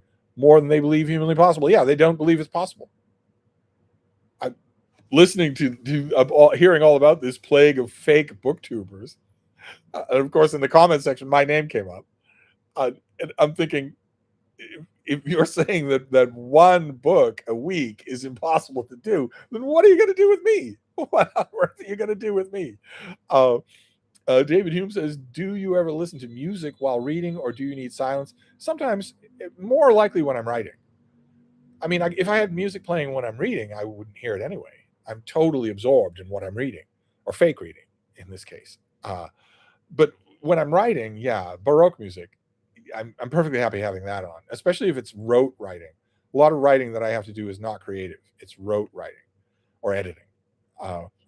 Drunzo is here. Good evening, Steve. What do you think of the new translation of Thomas Mann's novels that were recently published by the Oxford World Classic Series? I thought they were pretty good. I read two, and I think two, and I thought they were pretty good. There are a lot of things that Mann does in German that you want to correct as a translator, and you must not do that. And if I remember correctly, the two that I read, the translator doesn't try to do that. That reading guy is back. What is the booktube event you love the most? Nonfiction November, March of the Mammoths, June on the Range. Probably Nonfiction November. Steve Bronstein says, which reminds me, actually, what are we doing for Nonfiction November? Olive's not going to do it. We're still going to do Nonfiction November, I hope. Steve Bronstein says, do you have any quick or long-winded thoughts on Ken Martin's DNC autopsy report fiasco? I do have a lot of thoughts on something, far more than for our live stream. Ed Wiley says, far more than for our live stream, more, I guess, would be opening myself up to saying that it's natural for an Irish stew video, which I have not been making. I've been hearing about that a lot in my email. Ed Wiley says, hi, Steve. Speaking of comics, are you a fan of Tintin? And if not, what has the Belgians done to disturb your soul? I am, in a way, not as much as the super fans. Let's see here. Joe is responding to Jovan. Jai Art Studio says, I started Blood Meridian for June on the Range, and the first page is already more interesting than the entirety of the road. God help us all.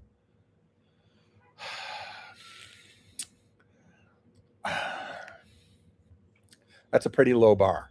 If you want something that's entirely more interesting than the road, pick any Louis L'Amour and read that instead of wasting your time on Blood Meridian. Joe says, I don't trust Bloom. He claimed he knew Paradise Lost by heart, but when the interviewer asked him to quote some, he said, not today. Well, okay. All right. I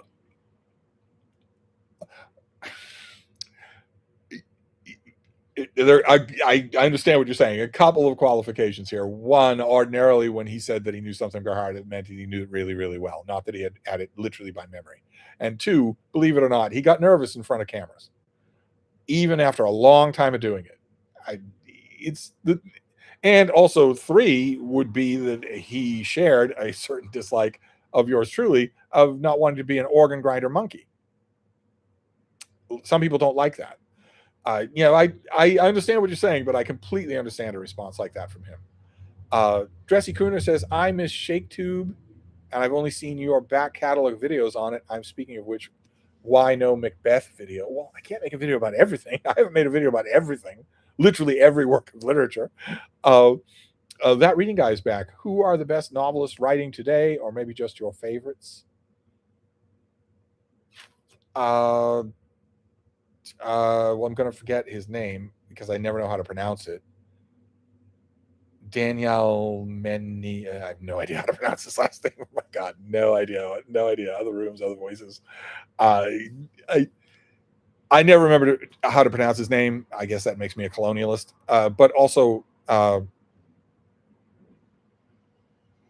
my God, I'm blanking. The tiger's wife, Thea Obrick, I think is how you pronounce her name. Again, I'm not good with pronouncing names.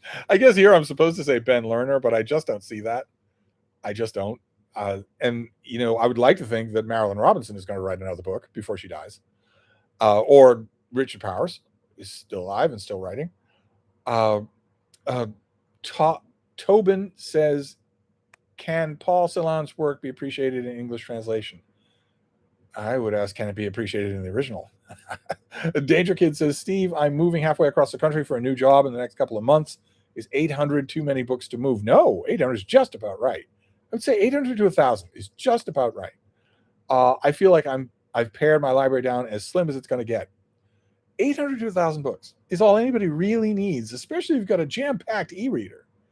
Maybe you do, maybe you don't, but I covet that. I covet the idea of having just about 1,000 books. That's no one needs more than that. Dressy Crooner says, been watching Ian McKellen and Judi Dench's performance of Macbeth on YouTube. Very enjoyable. Joe says Henry VI trilogy is good. Hannah's Books is here. Stevestream, can we get a view of the sweet bean? I don't know how visible she is. She's not next to me. She's over on her chair and she's wedged in to the arm. See what I mean? See, I'd have to go just to the ceiling to get her in there because she's wedged against the arm like that. I don't know why. She must be really comfortable. ADHD Reader says, Steve, I just finished Dune yesterday and I still believe Villeneuve's movies are good. You'll have to torture me for days to change my mind. I've crossed the line into dude bro territory, I think. You're entitled to your opinion about whether or not you like the movie. Certainly you're not alone. Colombian Thunder says, have you still not seen Masters of the Universe? I can't help but feel more excited about it. I meant to do it just the other day. I thought, I have the screener for it. And I thought, yeah, it's going to be big. It's going to be talked about. You should watch it. And I didn't. I still haven't done it. I should do it. Cosmic A says, what are some films you love but everybody else hates? Does anybody hate Sky High? I love Sky High. What about Wolfen with Albert Finney? Does anybody hate that movie? I love it. I don't know anybody that knows it, but everybody hates the Jaws sequels. I think Jaws 2 is great. I love it as a movie, not as quiche, not in parody. I don't know. There's probably a lot of them. Anti-Gaia says the Fassbender Macbeth was visually impressive, but the acting was terrible. Jovan says, I'm thinking of rebranding the Mayor of Casterbridge as a motivational book for building your empire and publishing it. $1 million idea. That reading guy says, hey, fact boy, is it possible to read Chaucer's Middle English and create your own Middle English poetry, maybe with the help of LSD? It is certainly possible to read Chaucer in the original. Takes a little bit of time, a little bit of adaptation, but not a course in college. 2 weeks, maybe less, and you'll be fine. Morgan says, have you heard the film about Ian Charleson as he prepared to replace Day-Lewis as Hamlet? I watched it at a test screening nearly a year in advance. Remarkable leading performance by Andrew Scott. I have no idea what you're talking about. Colombian Thunder says, I believe Steve loved Megalopolis. Yes, there is another one. I did love Megalopolis. Must Reading More says, believe me, you won't be doing any useful writing on LSD. I can well believe that. Siva Bronstein says, speaking of Harold Bloom, what's your main criticism of his work and what did you admire most about him as a person or his contribution to lit? Do you agree with his anxiety of influence theory? I don't agree with his anxiety of influence theory. And my main criticism of his work is its pomposity, of course. He viewed reading as a church, a right and wrong way to read, right and wrong books. That is totally false. It's totally elitist in the most corrosive way. Reading is not a church. It's not you looking at someone's books and saying they're the right books or the wrong books. And if you don't have the right books, you're not a real reader. And if you think he is a real reader, you're a moron. Now, it's nothing like that. There's no moral component to reading. But the thing I like about him is how many people he enthused to read. Always got to love that, no matter what. The Swordfish Studios, there's a new name. Steve, does your distaste for video games apply to traditional games like tabletop war games, D&D, etc.? Not as much, no. Well, tabletop war games that are totally dependent on random chance of rolling dice, they've always struck me as a little bit of a waste of time. I don't know how much of that was just, the company I kept. But role-playing games like D&D require a lot of creativity. And there's all sorts of human variables involved. Cosmic A says, what's the scariest encounter you've ever had with a wild animal? Since you've been into Africa, did you have any with hippos or crocs? Well, I had one with a crocodile. I wouldn't be here. I didn't have any with hippos, although I came close on one occasion. My dogs were just going nuts, and I never trusted it when they did that. I would say probably the scariest encounter was with a moose. Although I've had lots of scarifying encounters with bears. But in most cases with bears, even with a grizzly, a large group of dogs acting in concert, acting in as an organic whole, is going to deter them. It's only when you meet an insane animal, an animal that's so big and powerful that it doesn't care, like a hippo or an elephant, or an animal that's insane. And I can tell you, an enraged moose is not going to care.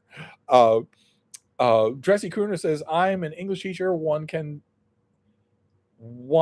of the extracts we use to teach kids how to answer a question the exam board sets on structure is from The Road. Doesn't inspire me to read the whole book.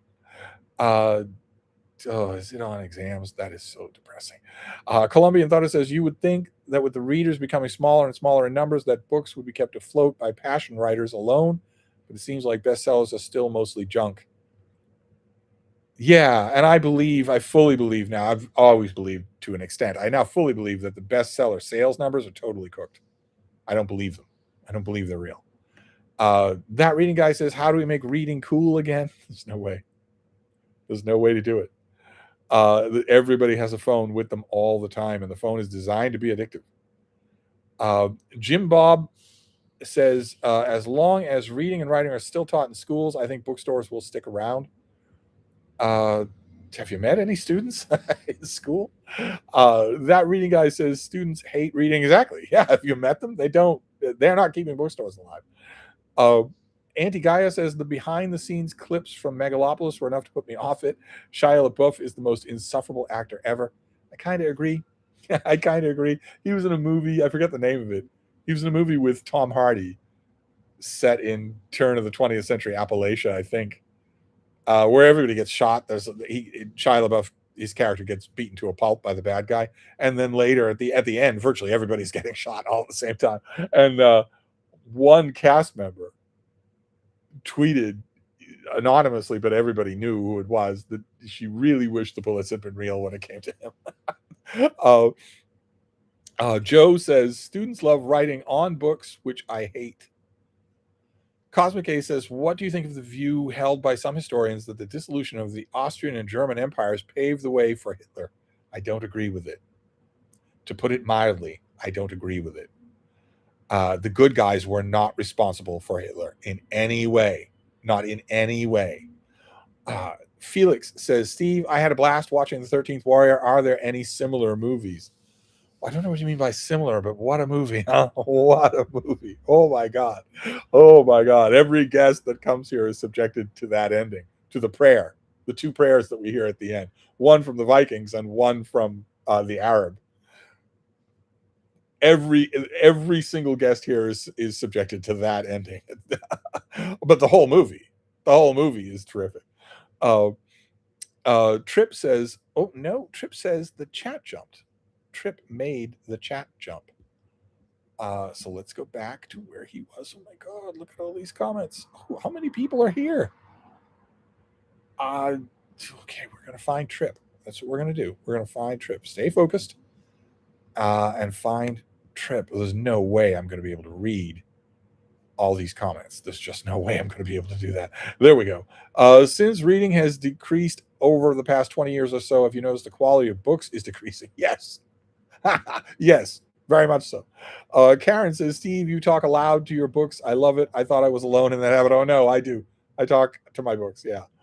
Colombian Thunder says, I think a 10-minute video of Steve silently reading would leave us dismayed as we flip past 8 pages in the time just to look up and see Steve already done with the book. It would be freakish. What would be the point? I'm here to talk to you, not for you to gaze upon me. That reading guy says, I would read one book a week if I read normal people books like thrillers or mystery books, but no, I'm condemned to reading dense history or mammoths, and I love it. Oh, you can't love it, though.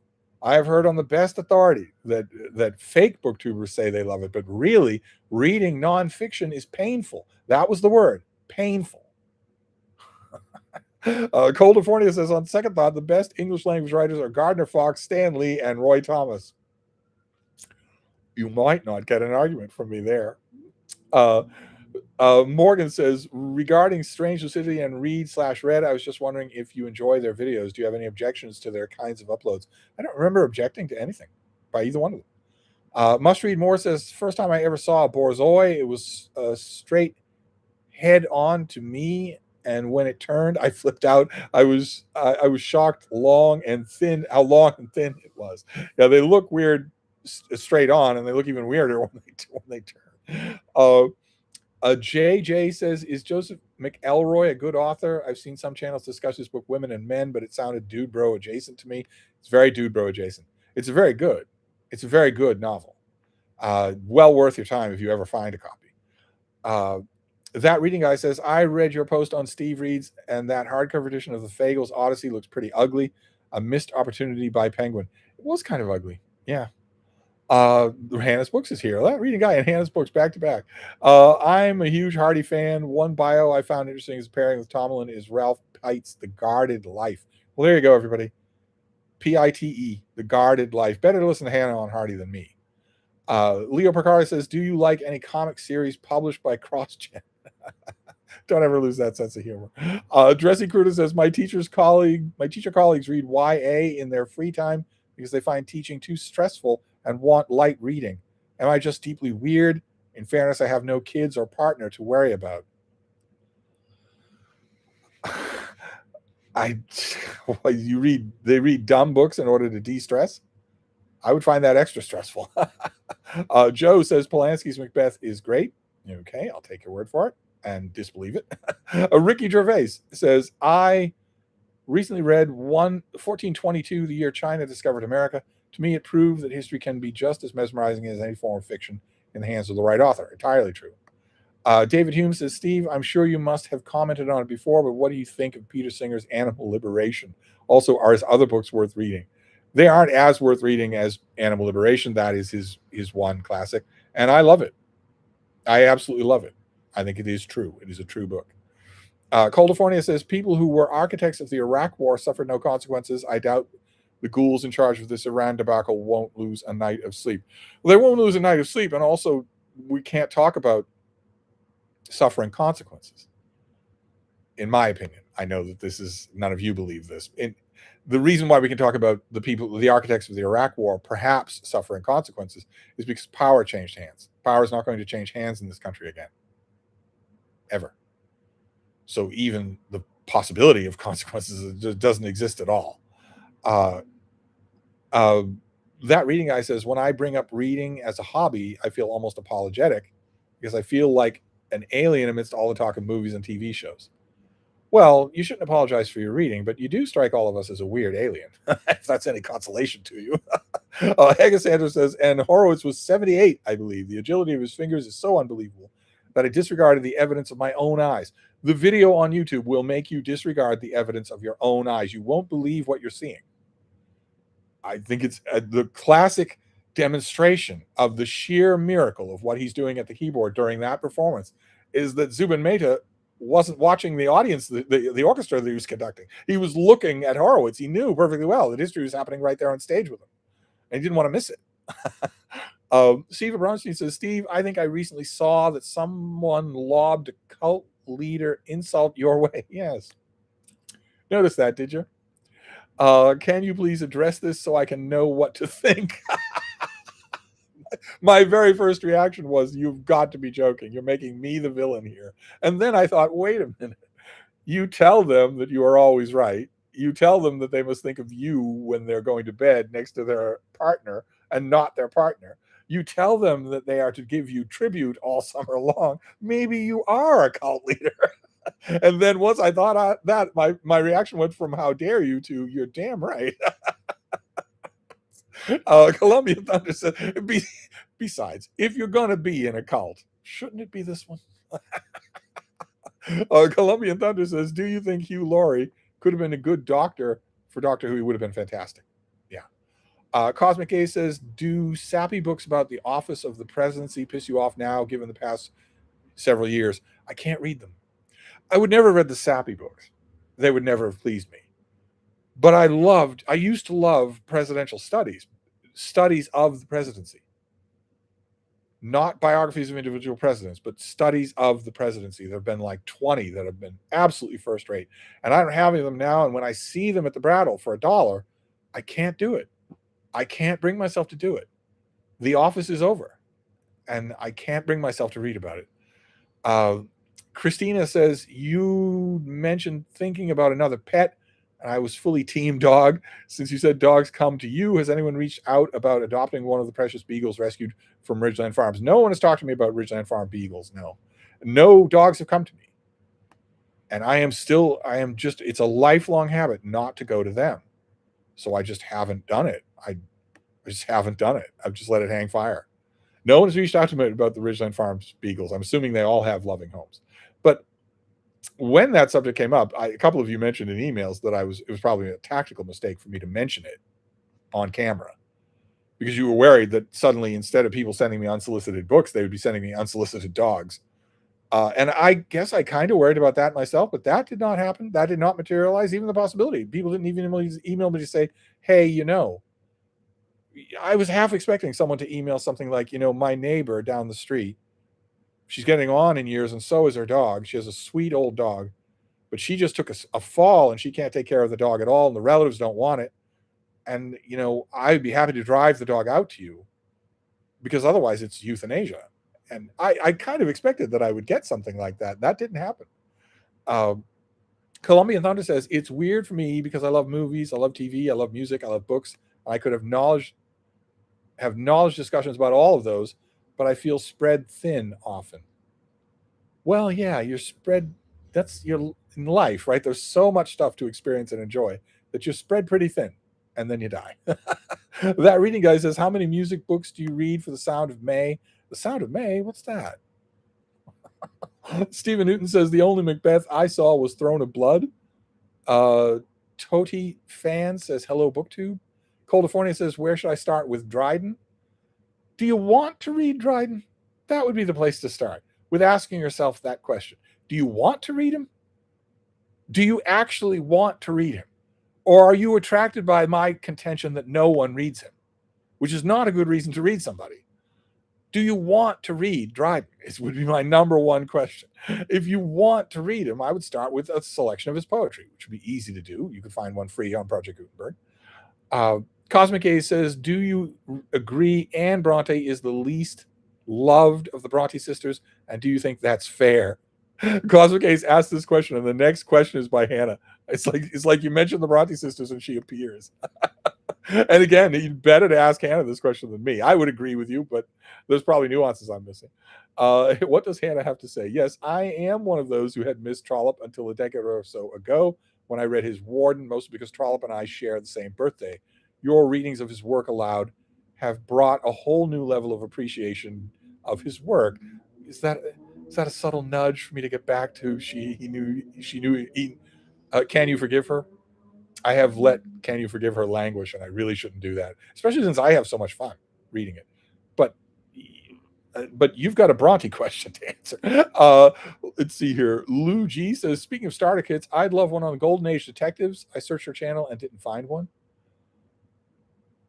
Snaggletooth says, you weren't kidding about The Lion in Winter. I gave it a watch, and the dialogue is electric. I agree. I am never wrong about books, but I'm not willing to say I'm never wrong about movies. But if I make a passionate recommendation of a movie, for real, not ironically, it's probably worth your time to watch. That reading guy says, I can't get George Carlin's bit of about collecting stuff out of my mind. Maybe I need to start my minimalist journey. Sean knows minimalism is out. It's intentionalism now that's in. Even the minimalist channels aren't minimalist anymore. They're now, it's all about intentional living. Sean Patrick says, Steve, I started using an app to scan barcodes on food products that then rates the food based on the additives that corporations placed in. Dear Lord, they're practically poisoning us. Yes, they are. I don't know what app you're using. Are you using Ian Carroll's app? Because you want to be careful if you do. Because not only is it a security nightmare, but also it's anti-Semitic. It's not just telling you which foods have additives; it's telling you which foods are Jewish owned, which is not necessarily a poison. But there are apps that do just what you're saying. They scan for additives, and it's astonishing, just astonishing. You put it as starkly as it can be put, and you're entirely right. These corporations are poisoning us. They are poisoning us. That's why 60% of Americans are overweight. Before that started happening, normal Americans weren't overweight. They weren't. I agree. Joe Van says, I read novelizations of Murder, She Wrote and Monk and really like them. Do you have some favorites TV show novelizations? I am actually a fan of the Murder, She Wrote novelizations. They're actually usually quite good. I've never read a Monk one, but the Murder, She Wrote ones tend to be really, really good. Good, solid stuff. Because you got very little to work with there. Also,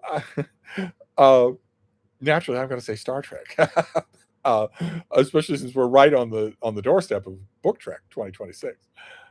Nate Bouchard says, I am reading Middlemarch right now. It's going to take me a long time to get through it. Eliot's writing style is extraordinary. I see why you speak so highly of it. Colombian Thunder says, do you have any advice for improving reading stamina? Is that something you ever struggled with when you first started reading? I did struggle with it. It was a long time ago. It was when your grandparents were children. But I did struggle with it. And the only advice is it's not glamorous, not anything you don't want to hear. It was just to keep at it. The only way you build stamina in anything is to keep at it. What is it good for? Says Steve, do you like Maurice Druon's The Accursed King series? It's not ringing a bell. That reading guy's back. To improve your reading stamina, you sit down and read without distraction for long periods of time. Steve calls this weird thing self-control. Well, yeah, if you stick with it, yeah, you need to keep doing it until it's a muscle. You just have to build it. David Hume says, did you enjoy Alan Moore and Kevin O'Neill's The League of Extraordinary Gentlemen comic books? If so, do you have a favorite one? I didn't really enjoy the comics all that much. I think because I read comics for the artwork, and I did not like the art in League of Extraordinary Gentlemen at all. If you'd had the same script in the comics, only it was like, for instance, Gene Colan and Tom Palmer doing the artwork, I would probably have loved them. I certainly love the movie. Talk about a movie that nobody likes that I love. I certainly love the movie, Sean Connery's last movie. John O'Connell says veterinary bills are also ridiculously expensive. They're ridiculous. Absolutely ridiculous. I have a vet just on the corner. I mean, it's an absolute blessing. They are 30 seconds away. But I was so startled once by a totally routine thing. I was so startled when I said, can you give me a ballpark of what that's going to cost? And they told me something that was literally 10 times more than it should cost. Something that cost them, the hourly wage of one person to do something for 10 minutes, and the materials involved, $7.50. So generously, very generously rounding up and then double, the whole thing should have cost $100. And what they quoted to me was well over 10 times that high. It was the only time I've controlled my responses ever since to everything. That was the only time where I just blurted out, "You have got to be kidding me." But I agree. Dressy Crooner says, as someone who read Les Miserables in 10 days and read Great Expectation and Madame Bovary in 5 to 7 days, I can confirm that it is possible to read a book in a week. Oh, that's good. Now, you're probably a fake. With a full-time job. Oh, no, you're definitely fake. Columbia Thunder is responding to that reading guy. Steve Bronstein says, have you ever paid attention to any hip-hop lyrics? Is there anything there you can appreciate? Nope. That reading guy says, Steve loves rap battles on YouTube, classic hip-hop. Well, if that counts, then I do love them, yes. California says, what do you think of the posthumous release of Zora Neale Hurston's Herod the Great? I'm usually pretty suspect of any posthumous publications. They're usually cheap gimmick by artist estates. It's certainly how this felt. I'm not the hugest fan of the author anyway, but this book was nothing. Cosmic A says, have you ever written historical fiction of your own, unpublished or not? Yes, I have. Yes, I have. Quite a bit of it. If so, do you have any favorite historical couple ships? If I understand the question, probably it would be General Belisarius and his wife. Probably it would be that. I wrote that over and over again. I'm not done with that. My novel about Belisarius is the novel I always talk about with other authors where they just can't let it go. They can't stop fiddling with it. Although President Taft, I wrote a long novel about President Taft, and his relationship with his wife is amazing. In tragic ways, but amazing. California says, also, do you enjoy Zora Neale Hurston? I already said. Ryan Lisbon says, hiya, Steve. I was happy to snag a review copy of the upcoming China Mieville novel, The Ruse. It's 1,264 pages. Is this year's Tom's Crossing. I blame you for getting me into Perdido Street. I have not read the book yet. I don't think I even have a copy. Stephen Newton says, I am starting June with Son of a Wanted Man by Louis L'Amour. I have a small pile of his works waiting to be read. Or waiting next. Hannah's book says the back-to-back questions about Blood Meridian and Harold Bloom made me remember maybe that Bloom thought Blood Meridian was the best book ever. Could that be true? No, it isn't true. He didn't read it.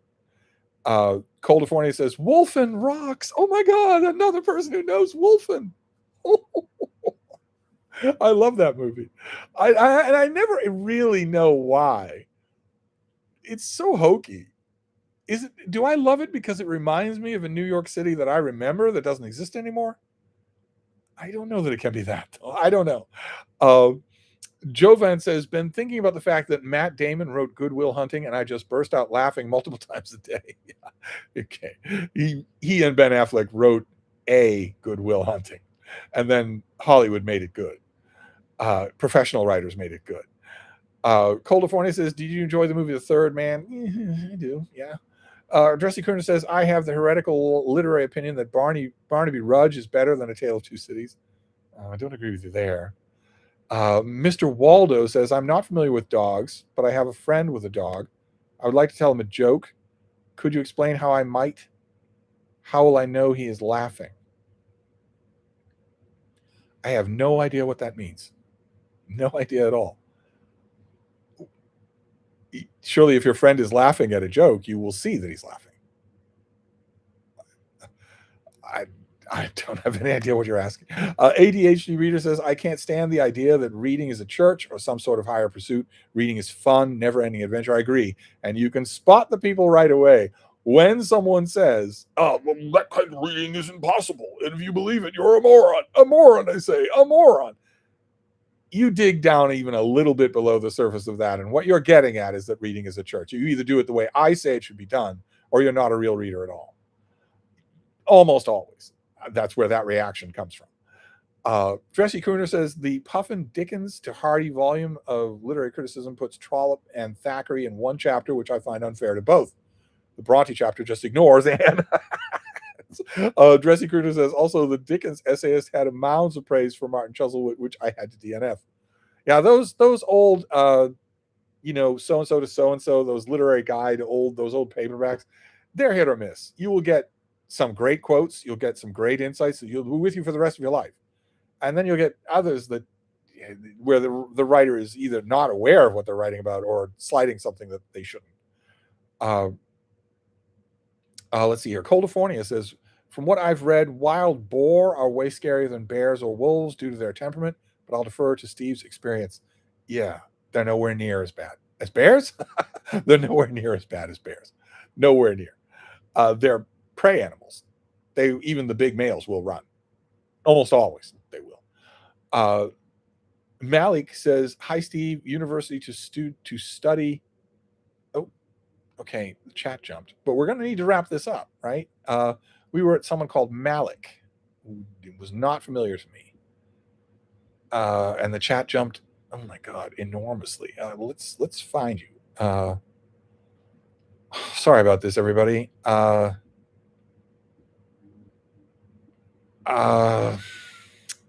you are. University to study graphic design or courses and self-learning instead.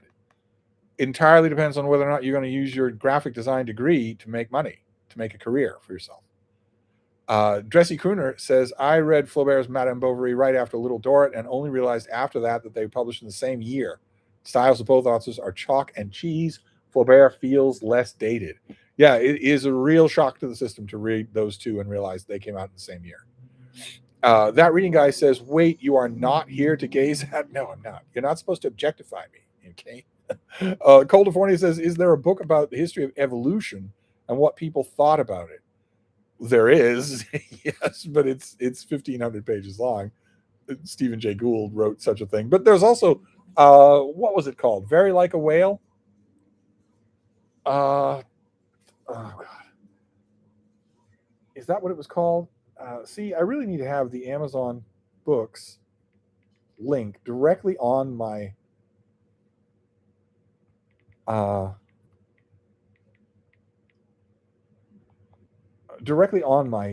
desktop.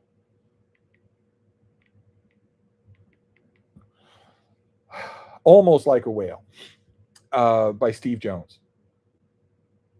Is that right? Yeah. Almost Like a Whale. A Whale is really good for that sort of. Has a couple of chapters on that are really good. Let's see here. Nate Bouchard, what is your take on pirating books? What do you mean my take? It's too universal. It's just too unstoppable for me to say it's a scourge. Plus, I haven't noticed it hurting authors, which is the number one thing about it. The number one complaint about it is that people say it hurts authors. I've never noticed that. Cosmic A says, wait, don't jump. Don't do that. Steve, a few I have known said Jane Austen books are boring and for women. How would you respond? I think you could probably guess how I would respond. I don't know what that means, that a book is for a woman and they're not boring. California says, is there a good book about Dvorak? His New World Symphony is one of my favorite classical works. Isn't it great? Isn't it fantastic? And there was a great biography of him, like 35 years ago, something like that. I'm not going to keep going back to the iPad. I can't remember. The author had a very boring name, but it was a good book. I don't remember what it was, though. California. Oh, no, wait. Andy Gaia says, Steve, did you see that they have already started construction of the White House UFC event? Yeah, I saw it. Colombian Thunder says, gotta go, but I'm thinking up a story for Sunday. Friday writes, hope I can sit my butt down every day and stick to it. Yeah. Think up a good story, something that you want to write. That will get you a lot of the ways if you want to get to it. California says, if I could make an epic movie, it would be the life of Grant, starting from the Mexican-American War at the end of his life. A really fascinating story. I agree. It's a fascinating story. I wonder who you'd cast. That reading guy says, so when are we doing the Gravity's Rainbow read along? I'll come back to BookTube if I got to. You won't come back. They never come back. Micah came back, but who knows if we'll come back again. Stephen Newton says, did you see the report about our government planning to give weapons grade plutonium to private companies for them to make it usable for nuclear power plants? I did not. I did not see that. I haven't been doing Irish stew videos just because I keep flashing back to that video of Robert Kennedy being systematically bitten by the snakes that he is manhandling and not dropping them. Just that little clip is a pure demonstration of the insanity of the present moment, the pointlessness of even getting upset about the present moment. Uh, Manny says, I started reading Tinker Tailor Soldier Spy today, and oh my, what a book. I read Spy Who Came In From the Cold a while back and loved that as well. Yeah, and Tinker Tailor Soldier Spy has all the stuff that you loved about The Spy Who Came In From the Cold, only more and better. Moth says, have you had a chance to watch the Strange New World screeners you said you received? Should be looking forward to the new season. I have not. No. Anti-Gaia says, Tinker Tailor, the film was pretty darn good. Hannah's Books is back. I don't love Anne Bronte's work. I was thinking just the other day that I need to reread Tenet and reevaluate it. If you find a way to see the play Underdog about their sisterhood, I recommend it. Manny says, I recently finished Seven Pillars, and after your hedgehog goes to the movies, I watched the movie, and your characterization of them and their differences hit the nail right on the head. I should think that I would know what I'm talking about these classic book-to-movie comparisons, because I've been dealing with them forever. David said, staying with the topic of Anne Bronte, Tenet of Wildfell Hall felt like a slog. Was Agnes Grey any livelier? Well, see, I liked Tenet of Wildfell Hall, so I'm not one to ask. XJ says, Steve, what are your thoughts on James Clavell's Asian saga? I have Shogun and Noble House. I think you've discussed Shogun, but not sure about Noble House. Noble House is good, but Shogun is the book to read. If you absolutely fall in love with Shogun, and I've done a buddy read of it, so you can use those videos. If you absolutely fall in love with it, well, then you've got the rest of the series, and you can look forward to that. But I believe that Shogun has a genius to it that the others don't have.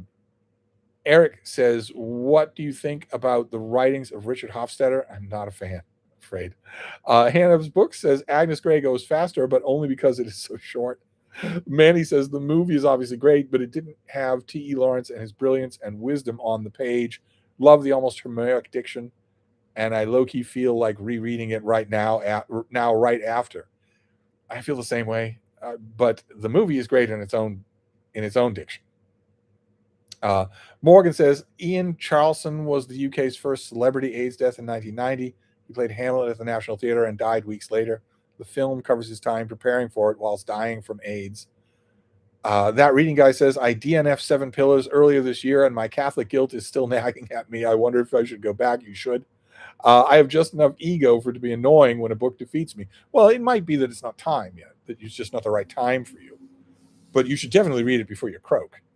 And that doesn't give you much time, right? Because we're going to have thermonuclear war very soon. DZIGIN says, Steve, do you like Forever War? Is it worth trying? The book? I've read 2 books with that title. Are you referring to a book or something else? Oh, no, the chat jumped. The chat jumped, but we have to wrap this up anyway. This has been so much fun. These are always so much fun, but we do need, I'm never going to get to all these.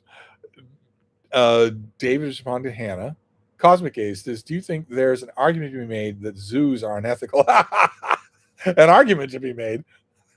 Yeah, there's an argument to be made. Yeah, that zoos are unethical. TMTB says, oh, now I'm intrigued. Please, can we have William Howard Taft, Love Life episode? Well, the episode that I'm thinking of is that his wife had a massive stroke. And when he was elected president, it was suspected by everyone in his Ohio circles that she would basically be running the country. And then she had a stroke. And while he was president and doing a whole bunch of other things, he was patiently teaching her at her bedside to read again, to speak again. This soul of patience. When she lost patience, it was be pounding the bed cover. He was the soul of patience to do that. And not every husband would do that. Hannah's, oh no, wait. Dressy Crooner says, thoughts on Guardian's 100 best classics list. I've had like 20 emails from people saying, could you please comment on this? Maybe I will. Maybe I'll write it up. I thought it was weirdly incomplete. Some obvious glaring omissions. That reading guy says, I might have turned into a book snob if Steve hadn't saved me. Now I read romance. I love a good book more than gatekeeping. I would like to hope, I don't know how sarcastic you're being, but I would like to hope that I've saved a lot of people from being a book snob. What a waste to do that. Mr. Waldo says, you said once that all animals, including dogs, have amusement and laughter. This gave me the idea to tell a dog a joke. That's what I was asking about. Dogs don't understand English. At best, 10 words, 20 words. Then a dog is not going to understand a joke that you tell it in English, right? Dogs understand play. They understand when you're teasing them, but they're not going to understand, here's a joke that I want to tell you. Right? I must be misunderstanding you. Dogs are not human. They don't understand English. They're not going to understand a joke that you tell them. There must be something there that I'm missing. Manny says, I forced my friend to watch Andor, and they weren't a fan of the first episode. Should immediately break all contact with them or force them to watch it until they like it. I'm only in favor of forcing people to watch things when the wine is flowing and they are my guest. Otherwise, you can't make somebody like something. DZIGN says, Arnold says he is ready for another Conan, probably King Conan. What are your thoughts on it? I would love it. I've been a fan of the idea of Schwarzenegger as King Conan forever, for the last 30 years. It'll never happen, but I would love it if it did. That reading guy says, we need a Steve Reed's breakdown of that Guardian list. Coming right up. I'll do that. XJ says, R.I.P. Sonny Rollins. Any great jazz books or jazz biographies that you rate? I like some of Stanley Crouch's books. You're better to ask Mike from Riff Raff's Reading Renaissance about that than me. Very much so. DZIGN says, Darth Maul was an enjoyable show. Street Medic says, I'm about to start Bolivar by Maria Arana. What do you think about it? Didn't I review it? I thought I reviewed that. For, I forget who. Was the Wall Street Journal? Who did I review? I liked it. The answer to the question, I really liked it. I think I reviewed it. I have to ask David Murphy. Snaggletooth says, the reading is a church thing. Reminds me of when Benjamin McAvoy said that at the moment of Bloom's death, his literary project was telepathically beamed into his psyche. Benjamin, and not to name names here, but Benjamin McAvoy is a perfect example of what I'm talking about, of someone who thinks of reading as a church. And you can't have reading as a church without priesthoods. And the people who think of reading as a church are always lining themselves up to be a priest who will either bless you or condemn you. To hell with that. Screw that. That's my main objection to Benjamin McAvoy's universally popular channel, is that's what he thinks about reading. He thinks there are right and wrong books, right and wrong readers, and that reading is a church. Screw that. Coldifornia says, thanks again for the biblical fiction list. I thought God Knows was amazing. Hope you continue your biblical reading series soon. I should get back to the Bible, shouldn't I? I should at least claw us out of the Pentateuch. I should at least do that. I should do that. Dressy Crooner says, hit 50K in my first draft on my novel on the prophet Elijah. Very proud of myself. Good for you. Colst says, Steve, are you great? You are great on camera. Have you had stage training? No, I haven't had stage training. Although, maybe I have. Maybe I have. Because for 25 years, I worked at a very, very busy information desk of a retail bookstore. If you're thinking of the information desk of a retail bookstore and you're thinking about your Barnes & Noble now, you don't have any conception of what it was like before the internet. It was genuinely a mob scene from noon to 2 every day. For a lot of those years, we had no computer at all. It was just me. It was just handling a million questions on the fly, tying things together. When you do that in front of a crowd of people, you can't fail because there's nowhere to go. Maybe that's the closest that I get to stage training, and maybe that's just as good. Stephen Newton says, wait, what did RFK do? There were two snakes on a patio. He walks over to them, grabs them, picks them up, because, it's a grand old story about how I defused the Cuban Missile Crisis, and they're biting him, and he's not letting them go. It's an insane clip, just insane. Not insane like, oh, you wild man. No, literally insane. Street Medic says the concept of evolution goes back to the Greeks. Yeah, I've heard that said. I don't believe it, but I've heard it said. DZIGIN says, yes, I thought of Haldeman's book. Is it worth reading? Oh, Joe Haldeman. Oh, yeah, it is worth reading. Yes. That reading guy says, sarcasm, moi. But no, I was not being sarcastic. At one point, I used to believe it was better to read Plato than to read a book you actually enjoy. Well, if I am responsible in any way for getting you out of that nonsensical belief, then I'll give myself a little pat on the back. Good. There's no better waste of time. Must read more. Says, I tell my dogs jokes all the time. They're a tough crowd, though. They never even laugh. Well, I'm assuming that I'm missing some part of that question, because I must be. That reading guy says, is King Rat by China Mieville worth a read? It is. You're with that book, you're verging into I'm a Mieville guy territory. Which, if you're doing that, that's fine. If that's what you're doing, that's fine. But Perdido Street Station is good enough for most people to just stay there, just for that to be it that you read from this author. XJ says Cuba Fruit was quite good. That was a good recommendation. Yes, very good. Street Medic says, I'm sticking to short stories. They're easier. Must Read More says, I like King Rat a lot. And Must Read More says, sorry, no, the one I read was King Rat by James Clavell. That reading guy says the ebook of King Rat was on sale. So I was thinking about it. Now I will pass. Well, you should contact me before you buy an ebook, shouldn't you? Joe says, read any Michel Houellebecq? Well, okay. Well, we can end on a have you read question. Right. The most controversial and popular French writer alive today. And the question is, have I ever read anything by him when I've reviewed him? Let's not stop on a have you read question. TW says, you should go on Survivor TV show. I think you could win $1 million. No, I'm not young anymore. I'm almost 30. When I was younger, I did a lot of raw living out in the wild. Stephen Newton says, in high school, I tried to read the books they said were great, which is why I read The Naked and the Dead.